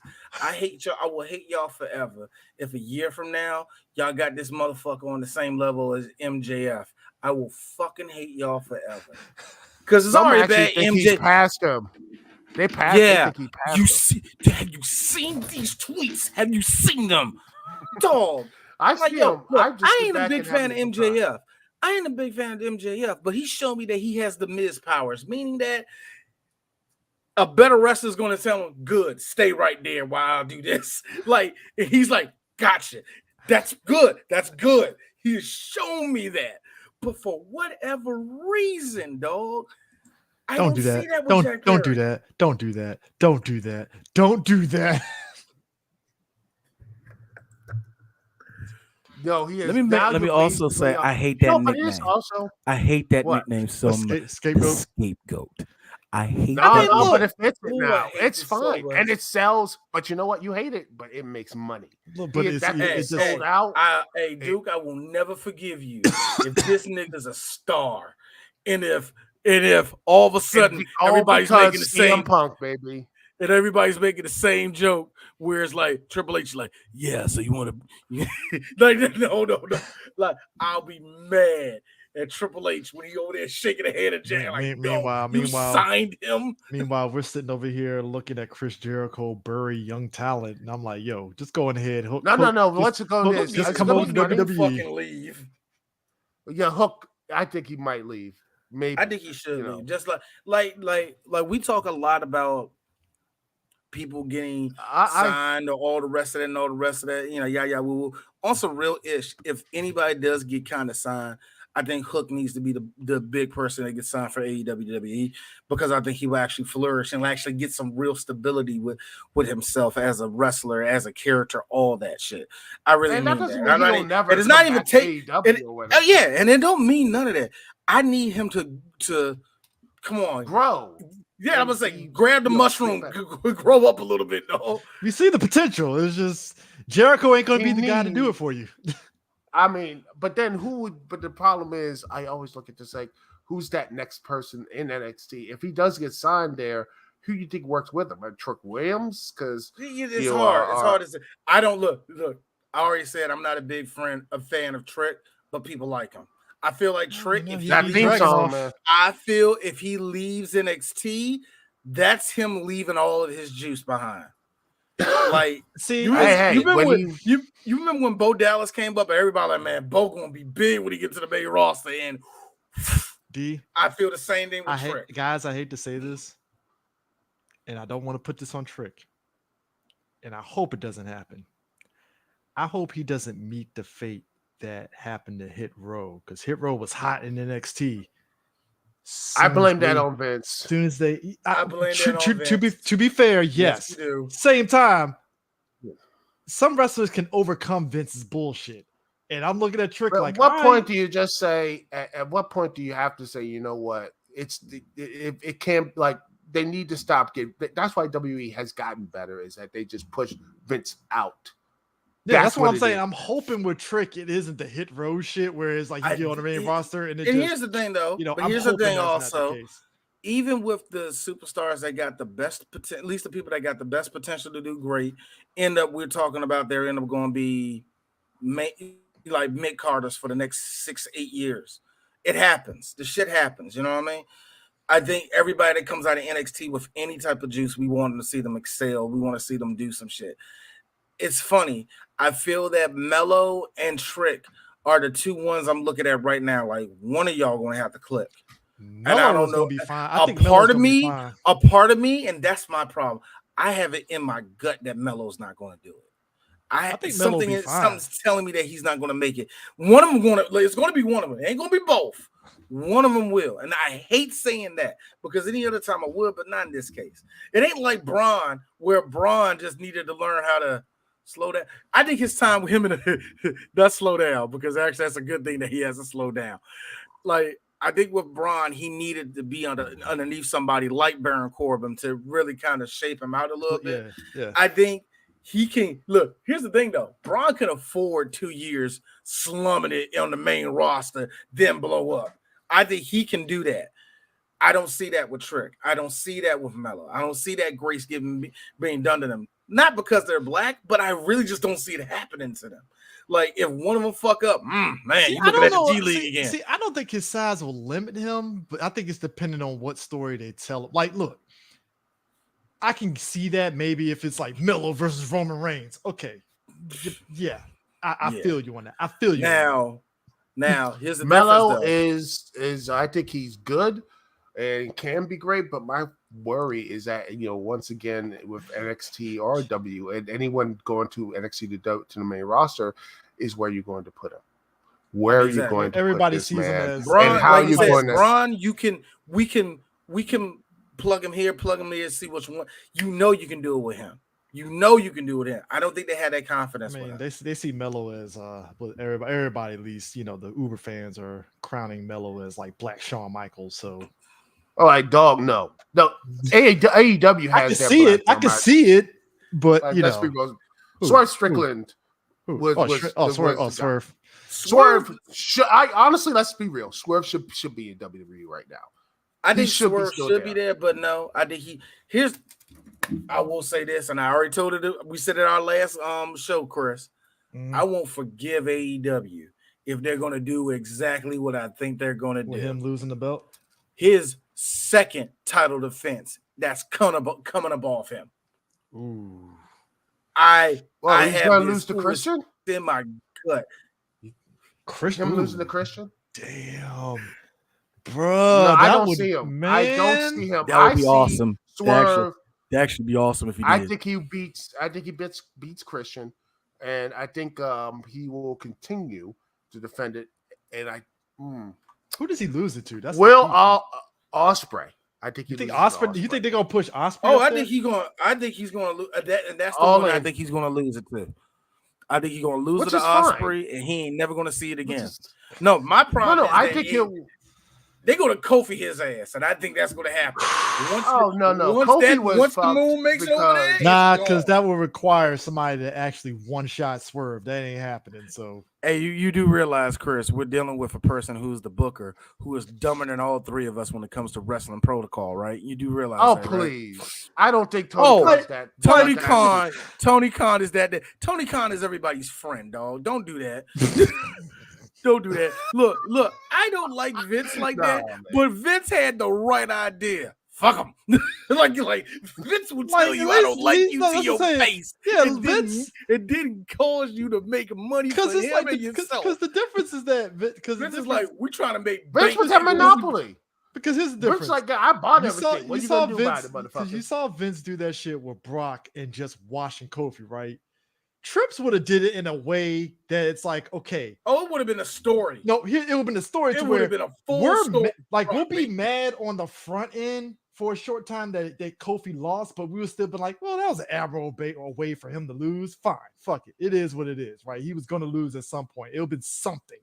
But that's the thing, though. But we already talked. But that's the name. That's the reason why I don't bring up being a Vince no more, is because his way of booking, his way of seeing wrestling is pretty much gone at this point. Yeah. And I think we all, but man. And I was about to go there. Hold on. We all still scared that what is like, all right, that was what Vince did wrong. What is what Triple H going to do wrong? And I want to say, but we saw it in NXT Black and Gold. Black and Gold NXT was where we saw kind of the low end of Trips when he gets a little too much dip in his chip. Yeah, true. I did hate that every second have everybody. I hated how there was a group of people that was like, this is doomed. Like, remember when I said it was doomed after that second back, after like Kevin Owens and them left NXT, I was telling myself, y'all a little bit too hyped for this NXT shit. Y'all want to bring it in a little bit. The Undisputed Era. And when the Undisputed Era started showing up and all the rest of that. Adam Cole. Everybody's like, NXT's better than the main roster. I was like, this is not a good thing. You're about to get pigeonholed, and it And did. also, when you started, COVID didn't make it any better. but also when they started making NXT like basically the third roster, especially at Survivor Series, that's when it's like, okay, you kind of lost the plot here because NXT is supposed to be this separate thing and not part of like the Blame that's when- AEW for it. Yeah, and that AEW did as much as Trips might want to sit there and act as though he wasn't competing. It's like Trips, you were kind of sort of competing a little. He really was. And that's why NXT Colors came in and basically, kicked a Hunter. Let's get back to let's get back developmental. Let's just do that. And let's be real. You know when it was ended? The Hunter reign was ended when Adam Cole came into the ring and basically just destroyed. This just completely annihilated. Who's the NXT champion at that time? Cross. Cross. Yeah, And it's kind of funny. That was Triple H's boy getting cursed out by another Triple H boy. And it was like, I think we kind of lost the plot of what the fuck we were doing down here. No, I think Vince is here's the funny thing. Here's the best part about that. Vince, who we don't think watches this shit, watched every second. I agree with that. I agree with that weak-chested man. Who's this carrying cross? Yeah, he injected a lethal dose of poison. And Look what he did. NXT, Look what he did. He's not good. I want him on the main roster. Put him in leather. Put a mask on. Put him in I- the so- put You him watched the look- Road make him Warrior, look right? like- Actually, Make Duke, him you look owe me like money. You What? owe me money. Remember what I told you? If he survived, remember when he put him in the dominations leather? And I said, if Karrion survives any of this, you owe me a Coke. And he did. You owe me a Coke. No, he did not. He left. He got released. Okay. And he had to come back with his old stuff. You're absolutely right. You're absolutely right. He looked like something out of a broke down. He was the extra in Mad Max Road Warriors. No, man, he was a broke version of Shredder. He looked like Shredder after his wife divorced him. Yeah, Shredder. Shredder, if he's trying to find himself in the leather bar. That's what that was, yeah. Yo, imagine the like best the TMNT looked at him like, oh, well, what was you know what the best part about it for me though? The best part it was for me, he not only came back under Vince's regime, he not only came back, but ever since that day, he looked more and more Puerto Rican by the day, and I love it. Oh, especially at WrestleMania. His hair started coming up and then started swaying backwards ever since then. Speaking of which, Oh, so and by the way, you can say thing with everyone's turning Puerto Rican, especially NXT. Braun Breaker, he didn't start out like that. he really did. And he came more tanner to the point you're like, good Lord, man, he needed to stop. Yeah, he's like he like the man looked like he's about to change it to like. I hate this nickname, but he really do need to come back as the Big Booty Daddy. I hate that nickname so much. Oh, dang, that was WCW. WCW. Blame WCW. Oh, speaking of WCW, okay.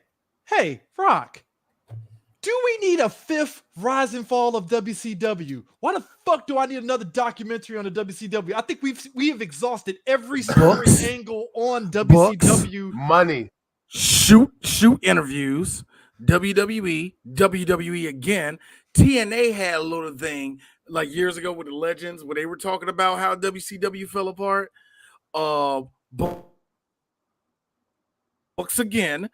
We have the fall of WCW and the Montreal Screwjob are two of the most overtold stories in wrestling. Period. Outside of that, it has to be like Andre Hogan and I guess the death of Bruiser Brody. What more story do we need, bro? You tell because it felt like okay. One of the things that I think has been a good sort of auxiliary to the rise and fall of WCW is when they did the Dark Side of the Ring regarding Hogan and the Finger Poke of Doom and all that shit, right? And and I was like, that's actually a good angle because when they did the rise and fall of WCW, they never really harped on those moments. They talk about it, but it was just glossed over, right? So I'm just looking at The Rock like, what more can you do with the rise and fall? What story do we not know about this? That's all I'm really curious on. What story hasn't been told that hasn't been told? It just feels, and it's a 4-parter too. So what more can you really say that hasn't already been said? It's just weird to me. Well, that's what it is, and it's one of the most until they make a Hollywood movie about it. It's still going to be told. I'd rather talk about like the rise and straight, I guess the fall of TNA, I guess, question mark on that, because at least the rise of the TNA, entire year of 2017, which was, now that was interesting.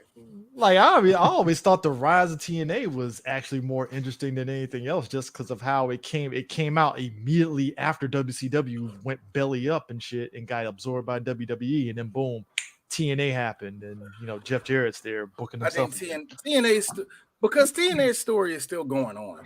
Number one, that's still going on, and I think anything to come out now with TNA would just be we're running out of ideas. It feels like running ideas. I'm looking at The Rock like, who asked for this, dog? I didn't ask for this shit. But that's the bigger one. And it feels like one of those Dwayne The Rock Johnson things. Like, hey, it's going to be big because I'm attached to it, and everybody's going to be watching it. Come on. And he does that little rock smile. That junk. I don't understand it and stuff. I will say those. I've been getting a kick out of watching Eric Bischoff like talk cash shit about AEW. Like they're fucking up every stuff. It's hilarious. Also, number 2, I never knew who Conrad Bay looks like until I saw a video. Conrad is. He looks exactly like his. He looks exactly like his voice. His face is bigger. Yeah, he does look like his voice. The one thing that's exactly what the voice is. I enjoy hearing Eric Bischoff talk, period, about what he doesn't like in wrestling, because I can see where his philosophy ended at when it comes to certain things. And then I can also see where it's like, where's the benefit of having a mind like him around you? Like his little, like you can tell that some of the stuff he believes in, like, hey, Eric, get off it, man. It works now. Like, he him. Hey, if it fucking works, but I think it's dumb. He says that, and I give him that. He says about WWE and AEW, but you can also tell where he's like, no, I know stupid when I see stupid, and that's stupid. And the shit that and what I noticed with him, he's not anti AEW. He doesn't like Tony Khan for nothing. I know.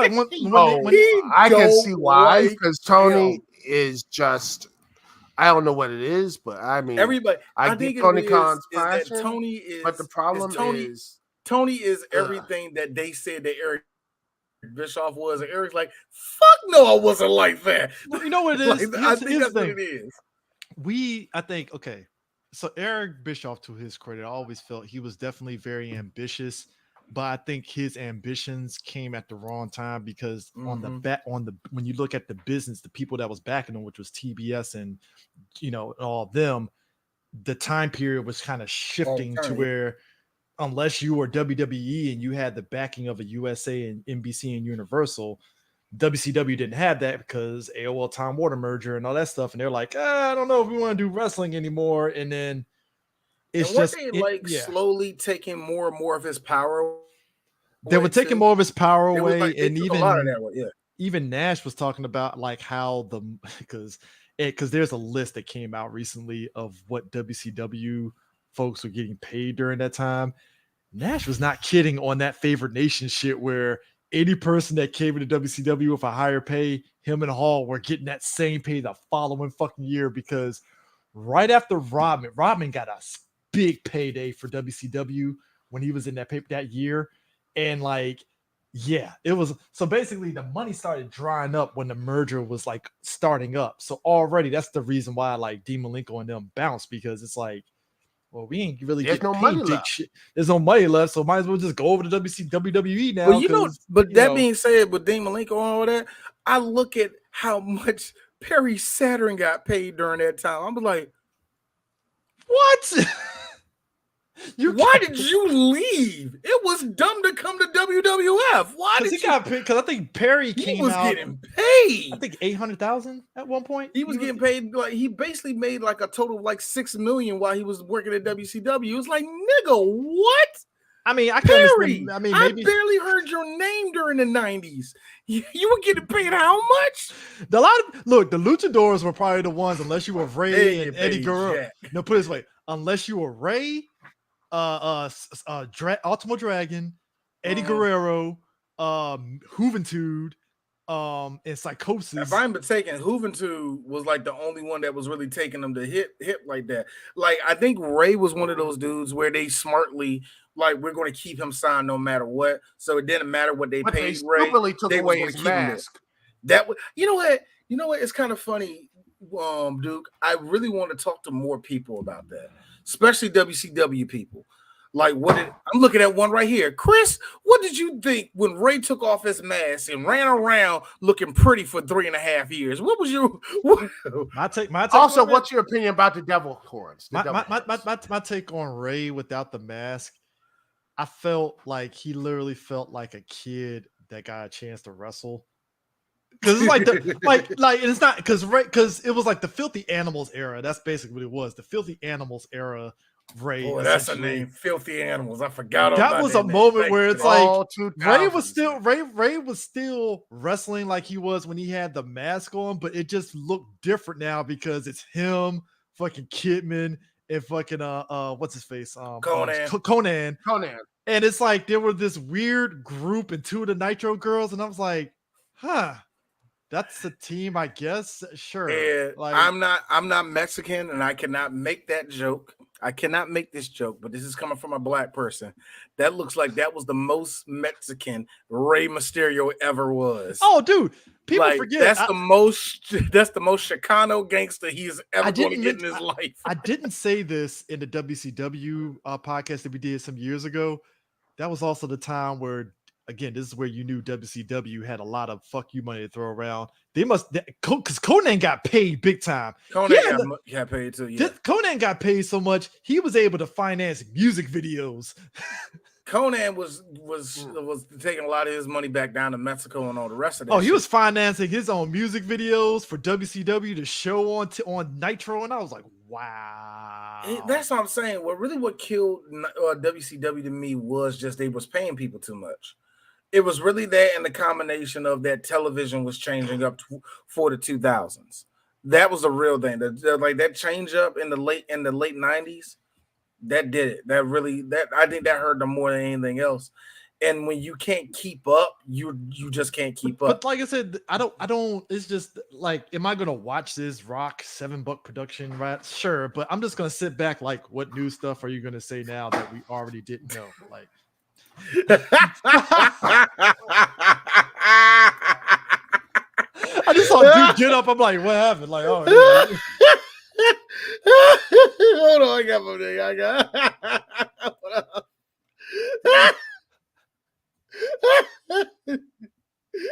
I can't take the joke down. I'm trying to. There we go. Jesus, oh my nigga got it. So AJ Styles got paid $2,000. Jesus. Yes, he did. He didn't get paid jack. He did not get paid jack.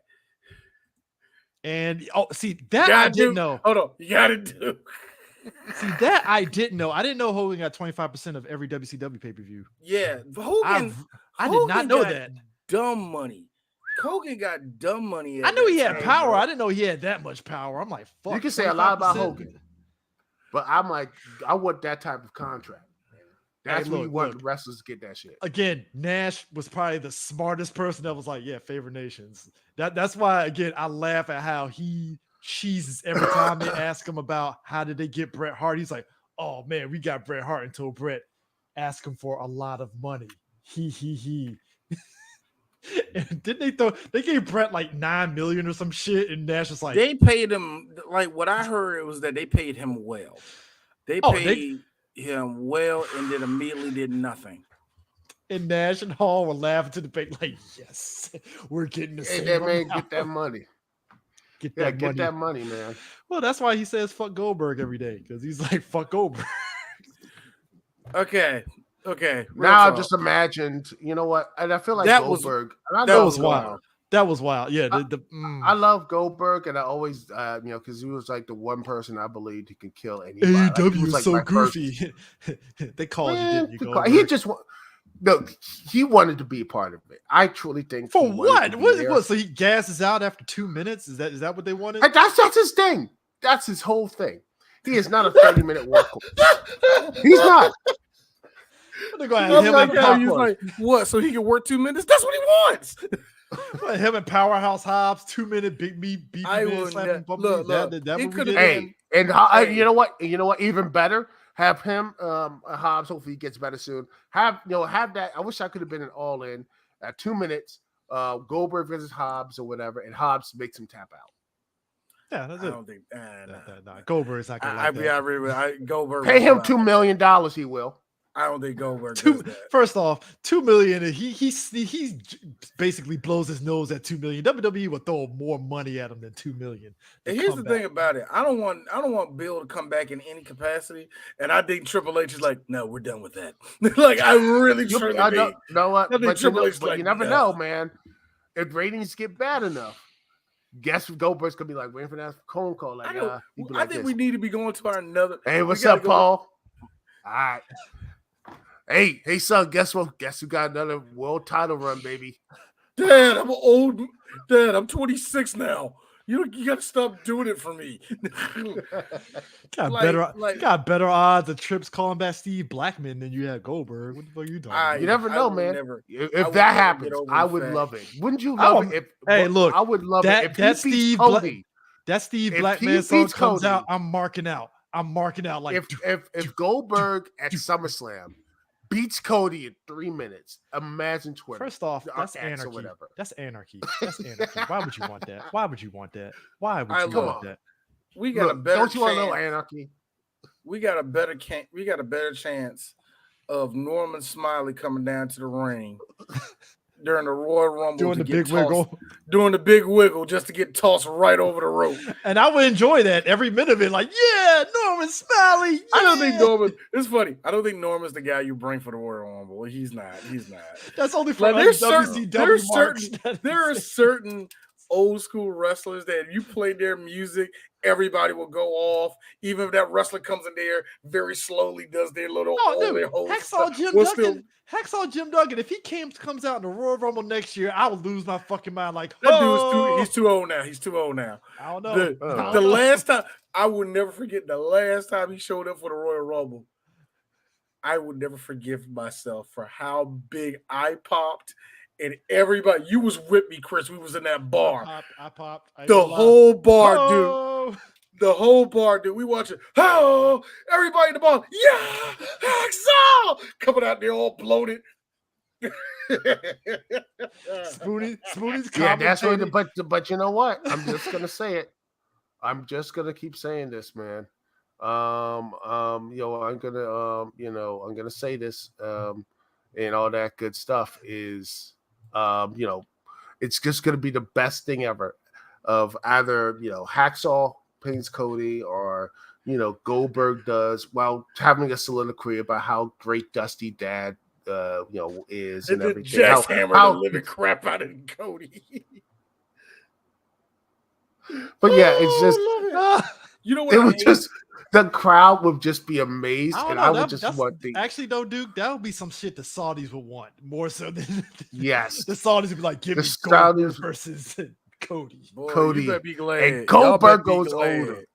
You better be glad that Triple H ain't got a story of him doing DDP yoga, because he will convince Dallas to come out there, talk to Cody, do the diamond cut at him. Your dad didn't want you to have this. You better be thinking your good stars that Dallas Page is like, nah, nigga, yoga. You better thank the Lord, because I think the right amount of money can make him go, how many diamond cutters I got to do? Speaking of which, but hold on, real quick, before we go the future. Before the future, yes, and all that stuff. Before we get off that thing about Goldberg, I am still just mad to this day. It could have been because I smoked weed right before that match came on, and it was hype. but I was mad. The whole crowd was hype. That last match between Brock and Goldberg had this much business being entertaining for me. It was one of the most entertaining wrestling matches I ever seen. It was in my better. life. It was. The It was. second the bell went off, ding, Brock picked that motherfucker up. F5, 1, 2, kick out. Like, oh shit. Is this going to be 5 minutes of wonderful? And it was. It was only like 6 it minutes. was. It literally eclipsed their first match during the Ruthless Aggression era by leaps and bounds. I loved how how Vince hyped that up to high heaven, and then in the backstage, it was Michael Hayes and Triple H. All right, it's only gonna be 5 minutes. Vince wants you to do all this bullshit. Fuck that. I gotta ask y'all guys this. Paul, hey Paul, come in here. Convince these two that they only gonna do 5 minutes. So Sikoa and Tama kicked out Jay out the bloodline. So was it I guess Jimmy? No, it was Jimmy they kicked him Jim, out. yeah, Jimmy. So I'm guessing Jimmy and Jay might combine back together as the Usos, possibly. You don't see that? Here's the thing. After their terrible match at Mania, yes. They need to. But here's the thing. That's what I'm saying. Also, and I can't believe this. Like, we got to keep these siblings from here on out from doing super kicks. We have to stop that fucking main event with because I was thinking to myself, and you know what, Duke, I really wanted to tell you this. I do not forgive the Young Bucks. But I told myself, if Matt and Nick had the opportunity to go on WrestleMania, it would have looked exactly the same. No. It would have been the exact same match. Nope. Super kick, it would not have. Super kick, No, it wouldn't have. What's that lazy? They wouldn't have. They can't lift nobody up without the other person being there. So what else would he would have done, man? Flying clotheslines. What else would they would have done? They would have, they would have actually. I've seen matches where they didn't use the super kick that much. But that's what I'm saying. But I don't blame it on the Usos. I don't blame it on Usos. Yes, I do. I blame it on the fucking producer. I blame that on Jason Jordan. I blame it on Jason Jordan. That was your match, nigga. That was your match. And it'd be different if it was during the Vince era where we can just say, oh, Jordan was like, I tried to tell him. No, Vince ain't dead. That means you had every bit. Triple H looked at you. Triple H looked at you that morning when you said, hey, the twins got it. All right. I guarantee you that's exactly what it went like. And when that match happened, it was like 3 minutes into it. Triple H did the slow turn. That slow turn looking at Jason like, this is what you did? Well, gents. Motherfuckers kicking each other. Breaking news. Wow. The process is over. The Pacers have put down the Bucks 120-98. Good. And this is coming from somebody that wanted the Bucks to actually buck the system, but no. Wanted to buck them. Buck the system. But here's the thing. Halliburton has been flames for the last probably 5 months in the NBA, and the Pacers are still kind of mad they didn't win that they didn't win that calling. Huh? Is this the only NBA series where the lower seed actually won their first round game? What I mean, this year? Right now, because this year, because right now, because wasn't the Pacers like lower? Because the Bucks were like what, number third? 3? Yeah, third. Yeah, the 6 seed one. Yeah, you're right. Remember the Miami Heat, an 8 seed, a playing team. That was last year though. That was last year. Yeah, I'm talking this year. Yeah, that's crazy. But process is over. It was over. Yeah, it looks like it's Doc is gone, and I don't think Doc's gone. I feel bad Doc for is gone. Damian Lillard left he left his former team, the Trailblazers, to be on a winning team, and now look at it. He's in the same position. Oh gosh, I will say this. He's there for the next couple of years too. So that is the worst fate. I mean, good luck. Something right out of the. That's like some out of the outer limits or Twilight Zone or something. Like, Yeah, I mean, I don't wish that upon Lillard, but he's probably looking at it this way. Well, I got hurt. We weren't really feeling Doc. Giannis is hurt. Next year, that's all he can do. Mm-hmm. This ain't like the Lakers where it's like, man, what the fuck are we gonna do? At least they know they're gonna be there next year. I don't know about Doc. I really don't know about Doc. But no, they saying that he ain't going. They saying Doc going to have a job next year. I don't know if he is, but anyways, going back to it though, I guess Solo is speaking for Roman Reigns, so it's just him and Tama and Paul Heyman looking. Oh, and by the way, scared. Solo Sikoa finally got a win. It was right? show, but he finally got a win. Well, he's getting wins now. And I just love the fact that he's why he broke with Jay. It's like wins and losses matter. I'm like, really, motherfucker? If that was the case, this man, you've been out. You would take yourself out because I beat John Cena. Yeah, like 6 months ago, you've been losing to everybody. You've been losing to LA Knight, AJ Styles. He would have lost to John Cena. Actually, I seen how they ended that match with you. Would have lost to John. Mm-hmm. You ain't won a damn thing. You probably won't win a damn. Well, he will because you got Tama Tonga go right there and speak with. Tama is going to be. It's going to be your little bodyguard for a while. And then you got Jacob Fatu supposedly going to show up. I heard about that. Mm-hmm. And then you got Hukuleo, who I'm surprised hasn't joined WWE yet. I don't think he will. He's big. He's big though, and he's the son of Haku. So you got like that going for him. I mean, like, but I don't think that's going to happen though. Yeah. But you know, Vince would have signed him anyway because he's big. Oh, Vince would have signed him anyway, man. Remember, they signed their older brother anyway, man, at one time. What was his name?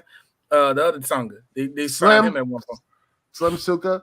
And not them. That was like I'm giving you 4 points because you said Slim Suka. No, but you know, man, I would believe that that whole family, or at least a partial of that family, is gonna be there. And here's the thing: everybody like, oh man, Tama Tonga and Bloodline, like y'all racist motherfucker. That nigga's Tongan. He is not Samoan. If y'all don't stop that, yeah. Those are two different island people. Oh my God, that is a name I haven't seen. Camacho. In years. Thank you. That was his name in WWE. Thank you for that. Camacho.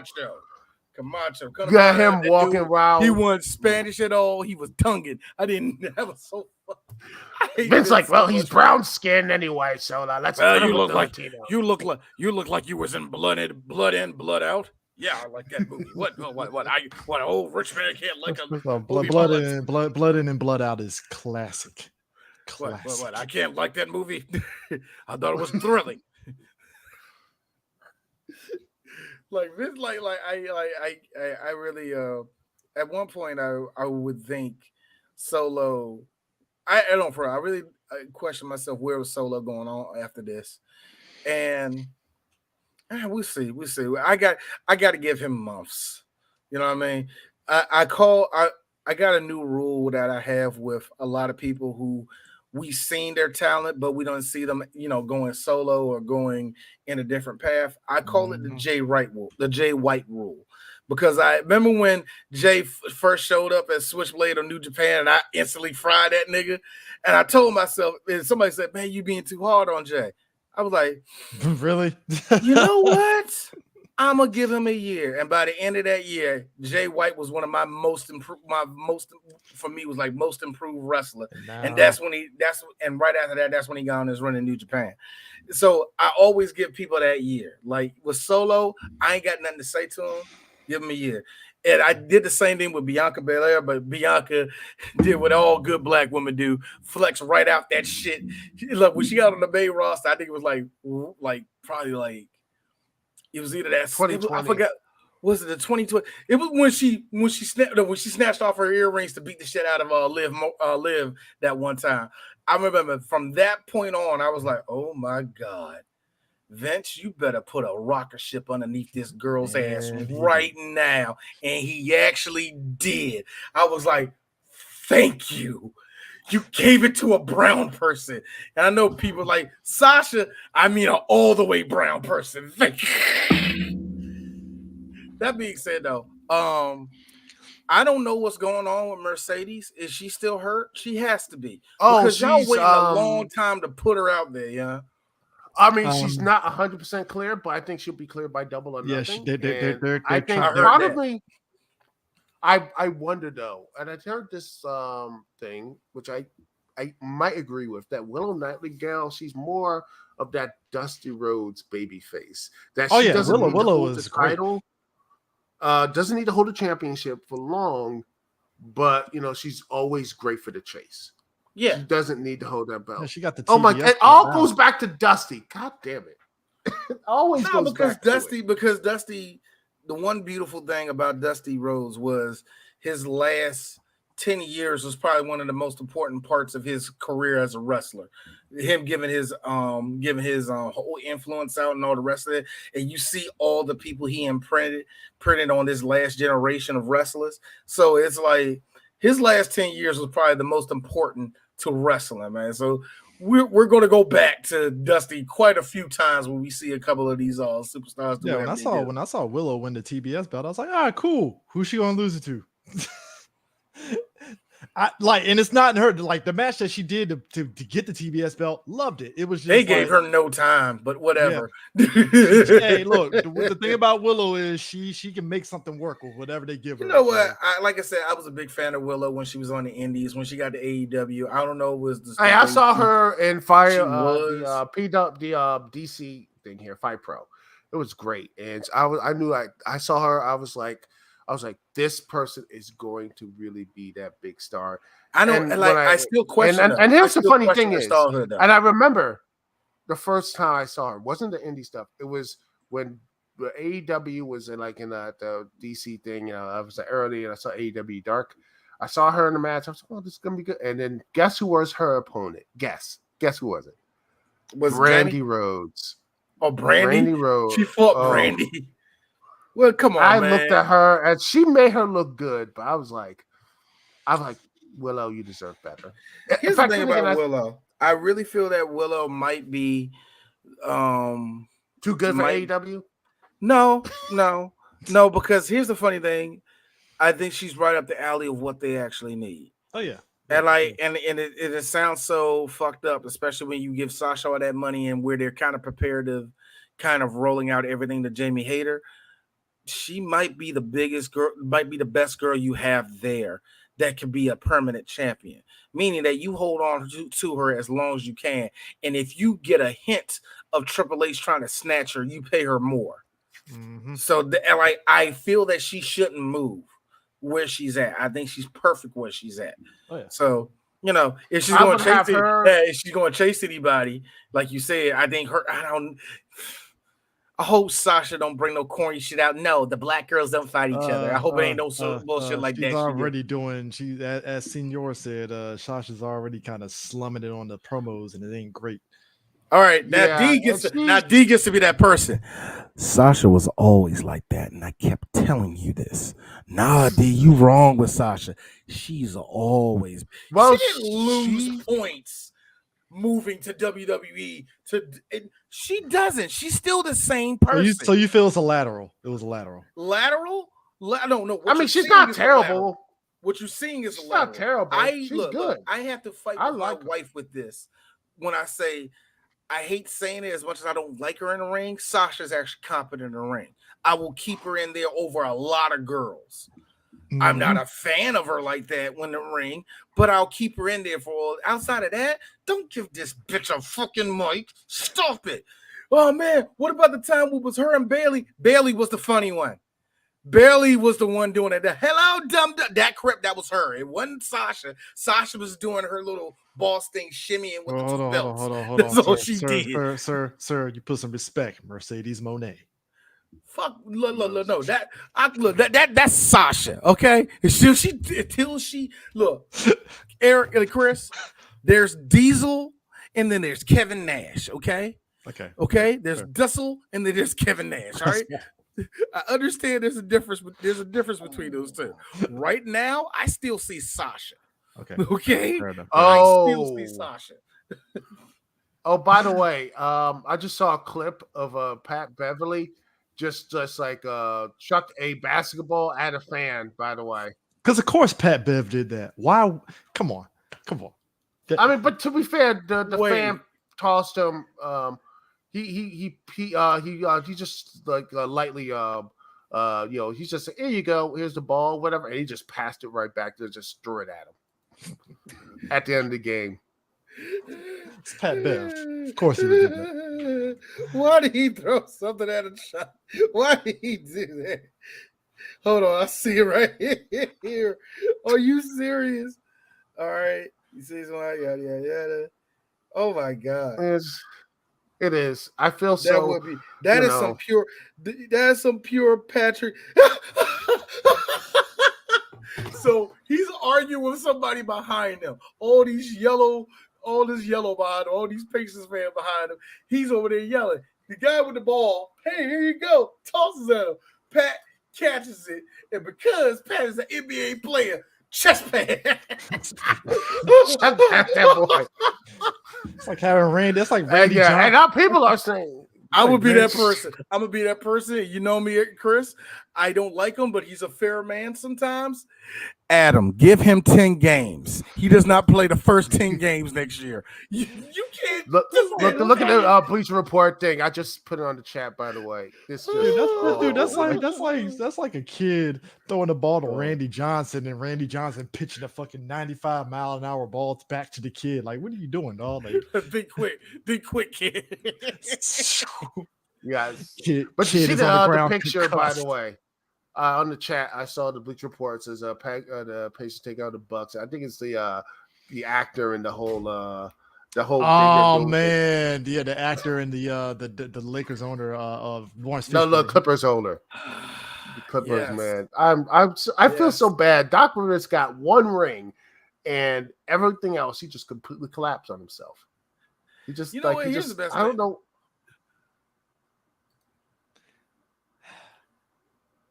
I just think Doc Rivers had the benefit of, outside of just the big three, he had a good bench on top of that, and it just worked in his favor pretty much. I think because he it's not like he inherited that team, but come on, man. Doc Rivers was good for what he did.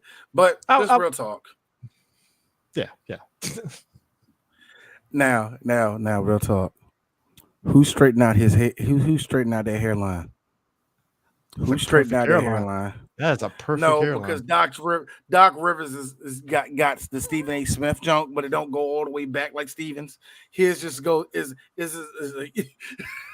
First off, I need to know. It's half a McDonald's arch. All right, it's half of McDonald's arch. If we're gonna end this episode like this, I think Gil brought up a valid point when it comes to big threes in the NBA and the fact that what made like the Warriors big three work, what made the Celtics big three work.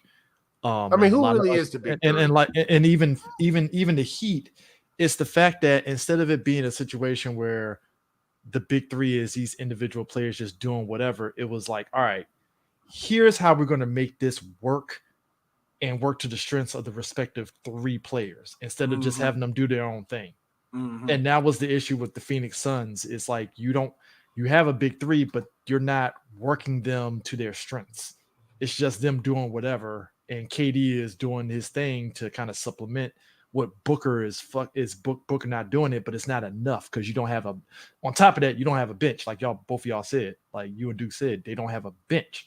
So it's like you can't do shit if you don't have. And then that's also what made the Clippers a better team is when Russ was like, you know what?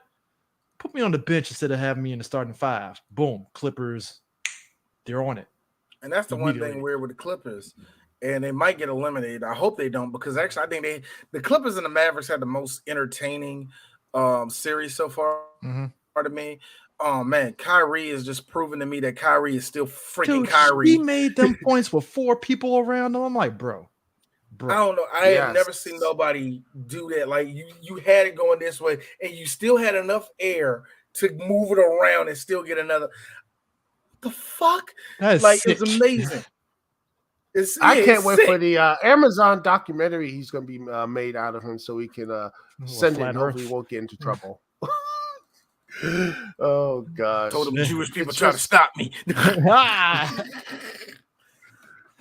Anyways, But that's yeah, where- but if he somehow, I think I'll say this: if they do, the Mavericks do somehow go all the way, I think Kyrie's just gonna basically will probably just delete his Instagram. and live that would be a under miracle. somewhere. That would be a Which will I happen think that- first? Him deleting think his Instagram or him with the Mavericks winning the whole thing? Him deleting Instagram, Yeah. but that's more than likely going to happen. But yeah, tonight, but of course we're going to be the Knicks are winning by 10 already, but well, it just started, so like, The Phillies, they're just like they're on cruise control. They're like, "Yep, we're done. We're gonna go up to Galveston." I mean, Barkley just will keep burying all that stuff. So yep. God, I going can't to believe he Cancun. buried that. Anyway, thing. all right. anyway, I think that's an episode. Yeah. That was a fun Right. time. Yeah. So we will see you guys next weekend with more shenanigans afoot. So peace out. More playoff shenanigans.